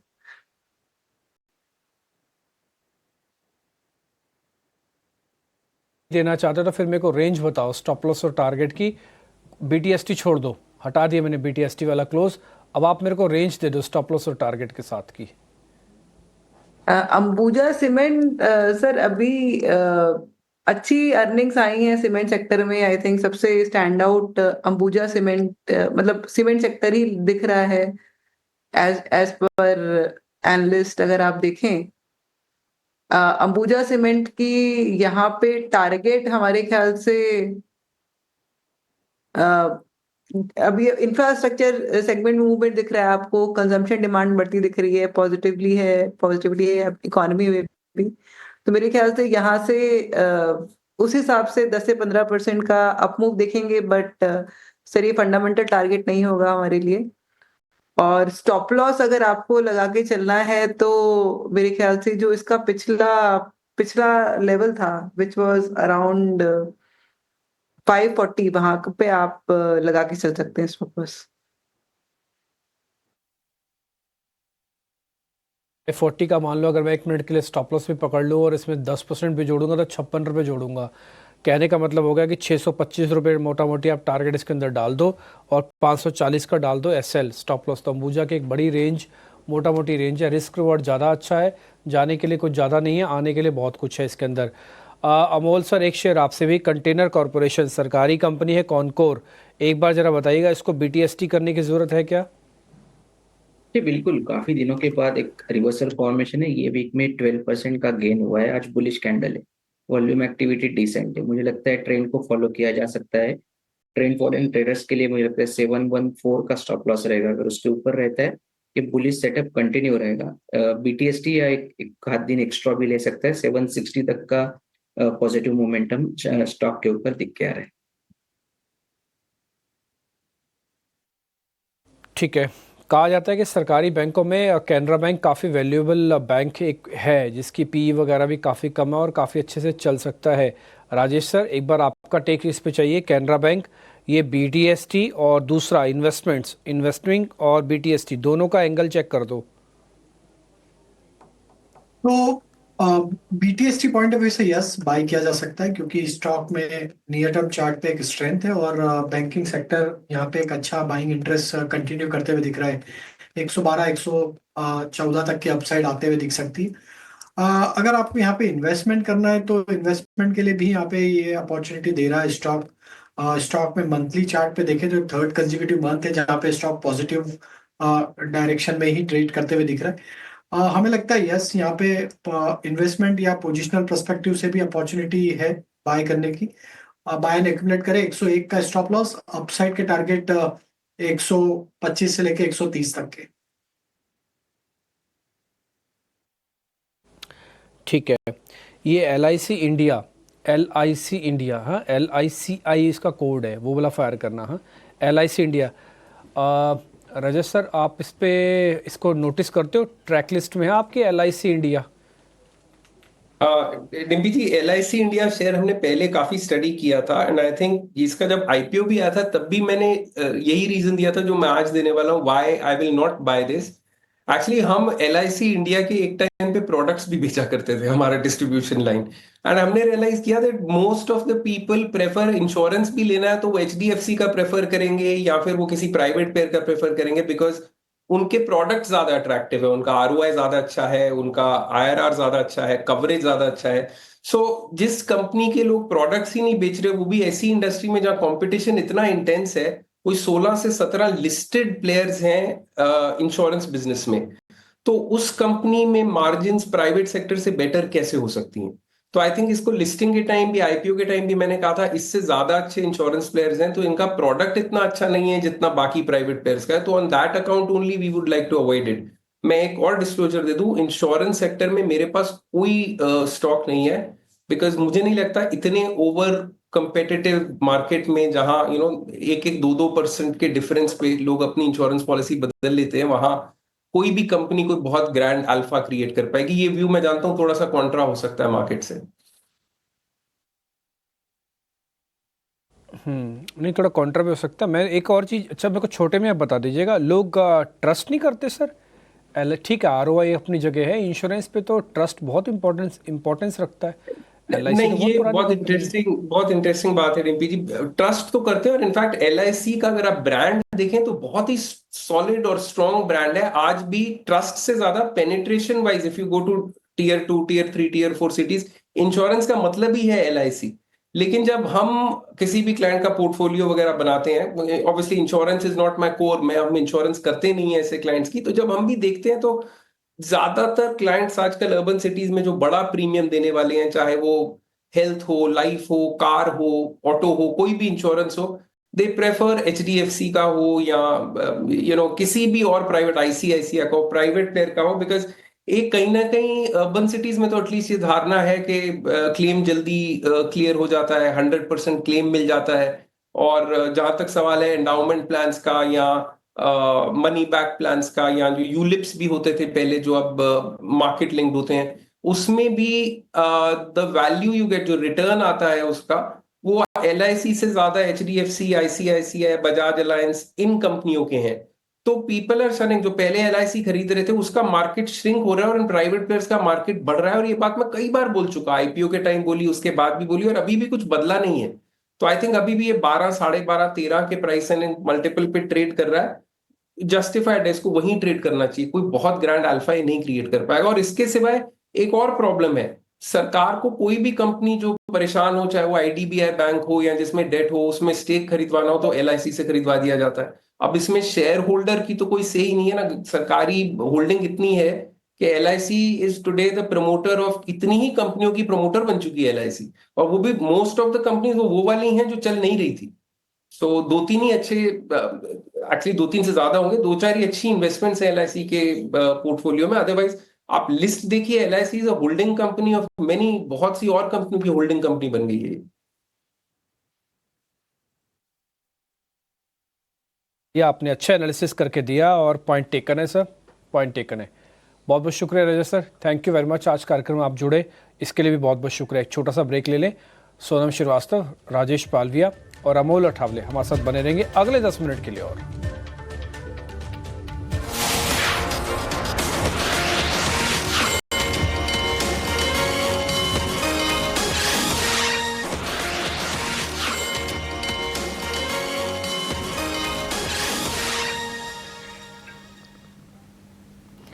ब्रेक के बाद स्वागत है आपका। और इस वक्त 25,000 के आसपास ट्रेड करता हुआ Nifty last 5 minutes to closing, इस हफ्ते की क्लोजिंग होने जा रही है। और 23 मई के दिन BSE का स्टॉक जो है फोकस रेडार पर रहेगा। वैसे तो BSE के स्टॉक में पिछले 2 महीनों से काफी एक्शन हम देख चुके हैं, लेकिन राजेश जी, हर एक शेयर पर 2 बोनस शेयर देने जा रही है कंपनी, और 23 मई ये डेट तय की गई है। उससे ठीक पहले BSE में अच्छा खासा एक्शन है। एक्स बोनस क्या एक्शन या किस तरह के मूवमेंट्स आप देख रहे हैं? आई थिंक कहीं भी कोई साइन ऑफ रिवर्सल तो बना नहीं है, stock all time high trajectory पे ही ट्रेड कर रहा है ऑलमोस्ट। तो हमें लगता है कि पोस्ट बोनस भी ओवरऑल कैपिटल मार्केट थीम, जिस तरीके से मार्केट में हमने देखा है कि फाइनेंशियल इंक्लूजन यहाँ पे जिस तरीके से देखने को मिला, और यहाँ पे एक भरोसा जिस तरीके से फाइनेंशियल मार्केट पे बना हुआ है, तो यहाँ पे कंटिन्यूटी रहेगी और बिजनेस वॉल्यूम ग्रोथ यहाँ पे आती हुई रहेगी। तो BSE का शेयर जब भी कोई डिप मिलती है तो बिल्कुल बाय एंड एक्यूमुलेट करें। लॉन्ग टर्म में हमें लगता है कि ये स्टॉक को और भी बेहतर प्रदर्शन दिखाएगा। करंट मार्केट प्राइस के हिसाब से बाय करें, क्योंकि अब तो करंट मार्केट प्राइस के हिसाब से हमें लगता है कि 7,800 8,000 तक की भी ट्रेजेक्टरी इसमें आते हुए दिखेगी। बट हालांकि अब इसमें बोनस आना है तो इसके प्राइस वापस एडजस्ट होंगे। बट 8,000 तक के अपसाइड मतलब यहाँ से हम ऑलमोस्ट यहाँ से अनदर 8 to 10% के अपसाइड और यहाँ पे एक्सपेक्ट कर रहे हैं, जो कि आगे आने वाले हफ्तों महीनों में देख सकते हैं। में हर गिरावट में खरीदारी के मौके ढूंढने चाहिए, राय है बीएसई लिमिटेड पर। अमोल, क्विकली केईसी इंटरनेशनल पर एक टेक आपसे जानना चाहेंगे। पिछले 5 सेशन में स्टॉक में अच्छा एक्शन देखने को मिला, काफी चल गया है। वही अगर पिछले 1 महीने या पिछले 6 महीने का ट्रेंड देखेंगे तो इतना चला नहीं है स्टॉक। आज के सत्र में करेक्शन है, करेक्शन को क्या एक एंट्री अपॉर्चुनिटी समझना चाहिए या नहीं? जी बिल्कुल, एक थोड़ा सा कंसोलिडेट हो रहा है मुझे लगता है, बट पॉजिटिव कंसोलिडेशन है। 780 और 775 इमीडिएट सपोर्ट है, उसके ऊपर रहता है तो ये सेटअप जो बना हुआ है वो कहीं ना कहीं कंटिन्यू होगा। On the higher side positional point of view से 840 860 तक के भी लेवल्स निकल के आ रहे।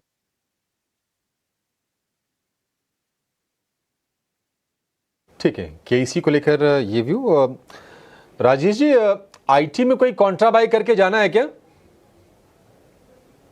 आई थिंक आईटी में अभी भी स्ट्रेंथ तो बनी हुई है, थोड़ा सा साइडवेज कंसोलिडेशन कर रहा है। वहां पे हमें एक mid cap IT stock OFSS यहाँ पे पसंद आ रहा है। जिस तरीके के फॉर्मेशन है हमें लगता है ये स्टॉक में एक अच्छी चाल अगले हफ्ते देखने को मिल सकती। 9,000 9,100 तक की अपसाइड ये स्टॉक दिखा सकता है। वहीं टाटा टेक्नोलॉजी, ये स्टॉक को भी फोकस में रखना चाहिए। एक बड़े करेक्शन के बाद यहाँ पे एक साइन ऑफ रिवर्सल बना है, तो एक लॉन्ग टर्म चार्ट पे रिवर्सल के साइन टाटा टेक्नोलॉजी बनाते हुए दिख रहा है। और ये स्टॉक में हमें लगता है कि अब ये जो मोमेंटम बना है करंट वीक में ये एक्सटेंड होते हुए दिखेगा। 800 तक की मूव हमें लगता है आगे आने वाले दिनों में देखने को मिल सकती है।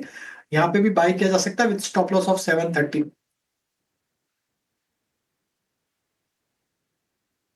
$730 का स्टॉप लॉस टाटा टेक्नोलॉजीज के लिए। चलिए 2 मिनट का आसपास का समय रह गया है, आपको ट्रेड नहीं समझेंगे।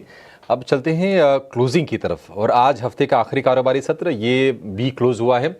और हमें समय देने के लिए अमोल जी, राजेश जी और सोनम जी, बहुत शुक्रिया। आप लोग हमारे साथ जुड़े और तमाम शेयरों पर अपने अपने व्यूज़ हमसे शेयर किए और हमारे दर्शकों की मदद की आप लोगों ने आज। तो निफ्टी आज एक रेंज का ही बाजार रहा वैसे देखा जाए तो, और आखिरकार 50 अंकों की हल्की सी गिरावट के साथ क्लोजिंग देने जा रहा है। कल 400 अंक जोड़े थे निफ्टी बैंक ने, आपको याद होगा। निफ्टी बैंक की बात करें तो 27 अंकों की हल्की सी गिरावट यहां पर आपको दिखेगी। और आज जो चढ़ने वाले जो शेयर रहे वही शेयर रहे जो हम पिछले करीब हफ्ते भर से उसमें मोमेंटम देख रहे हैं। डिफेंस, पीएसयू, पावर, ये तमाम शेयर आज एक्टिव रहे। बीएल ने लीड किया आज निफ्टी के स्टॉक्स को, 4% के गेंस वहां पर रहे। और इसके अलावा हमने देखा कि आज की जो खास बात ये रही कि जो कंजम्पशन वाले जो स्टॉक्स थे थोड़े फ्लेवर में आ रहे हैं। Tata consumer, Bajaj auto, HUL, इसके अलावा एशियन पेंट्स, आईटीसी। कंजम्पशन में अगर ऑटो को भी आप जोड़ दें तो आयशर और बाकी बजाज ऑटो में भी तेजी रही। इटर्नल यानी कि जोमेटो, इन्होंने क्या किया है कि बारिश के दौरान ये प्लेटफॉर्म फीस कुछ वसूलेंगी, 15 से 30 रुपए तक के आसपास के प्लान हैं जोमेटो स्विगी दोनों के। तो शेयर में थोड़ी सी बाइंग आई है, 1% के आसपास की तेजी है। वैसे भी धीरे धीरे करके 250 रुपए के आसपास आ गया है इटर्नल का शेयर। ओवरऑल अगर हम बाजार की बात करें तो इस हफ्ते निफ्टी ने 6 महीने का हाई टेस्ट किया। बीएल अडानी एंटरप्राइजेज में बहुत ही शानदार तेजी रही है। निफ्टी का mid cap index, small cap index लगातार 5वें सत्र में चले हैं। निफ्टी मिड कैप 4 महीने के हाईज पर पहुंचा तो निफ्टी स्मॉल कैप 3 महीने की ऊंचाई पर है। रियल एस्टेट में अच्छी तेजी रही है। ग्लोबल संकेत बेहतर हुए तो हमने देखा कि मेटल शेयरों में भी तेजी बनी है। तो ये रहा बाजार का आज का मूड। 25,000 के लेवल को बचाकर आज निफ्टी ने वहीं पर क्लोजिंग दी है। और निफ्टी बैंक में हल्की सी गिरावट, 55,300 के ऊपर आप निफ्टी बैंक को क्लोज होते हुए देखेंगे। एडवांस डिक्लाइन का रेशियो आज बेहतर रहा है। 1850 शेयर चढ़े हैं, 850 शेयर गिरे हैं। इंडिया विक्स 16.5 के आसपास तो आ गया है 19 से गिरते गिरते। 15 के अगर आसपास आ जाए या उसके नीचे आ जाए तो थोड़ी सी और एक्शन के लिए बाजार में आप तैयार रहिएगा। आज के जो लूजर्स है, भारतीय एयरटेल में सिंगटेल ने दरअसल अपना स्टेक थोड़ा ट्रिम किया है और इसके चलते भारतीय एयरटेल पर प्रेशर आया। डिस्काउंट पर ये ब्लॉक डील आज हुई थी। और आईटी शेयरों में थोड़ी प्रॉफिट टेकिंग के संकेत हम देख रहे हैं। टेक महिंद्रा, विप्रो, इन्फोसिस जैसे शेयर आज पौने से लेकर 1.5% के आसपास तक की गिरावट के शिकार हुए हैं। तो चलिए इस शो को फिलहाल यहीं पर समाप्त करेंगे। आपसे अब सोमवार को मुलाकात होगी। बाकी न्यूज बुलेटिन के लिए आप 18 स्वदेश देखते रहिएगा शनिवार को भी। फिलहाल इतना ही, छोटा सा ब्रेक, फिर लेकर आएंगे निकुंज की नजर। बाजार पर चर्चा विस्तार से होगी, आप कहीं जाएगा नहीं।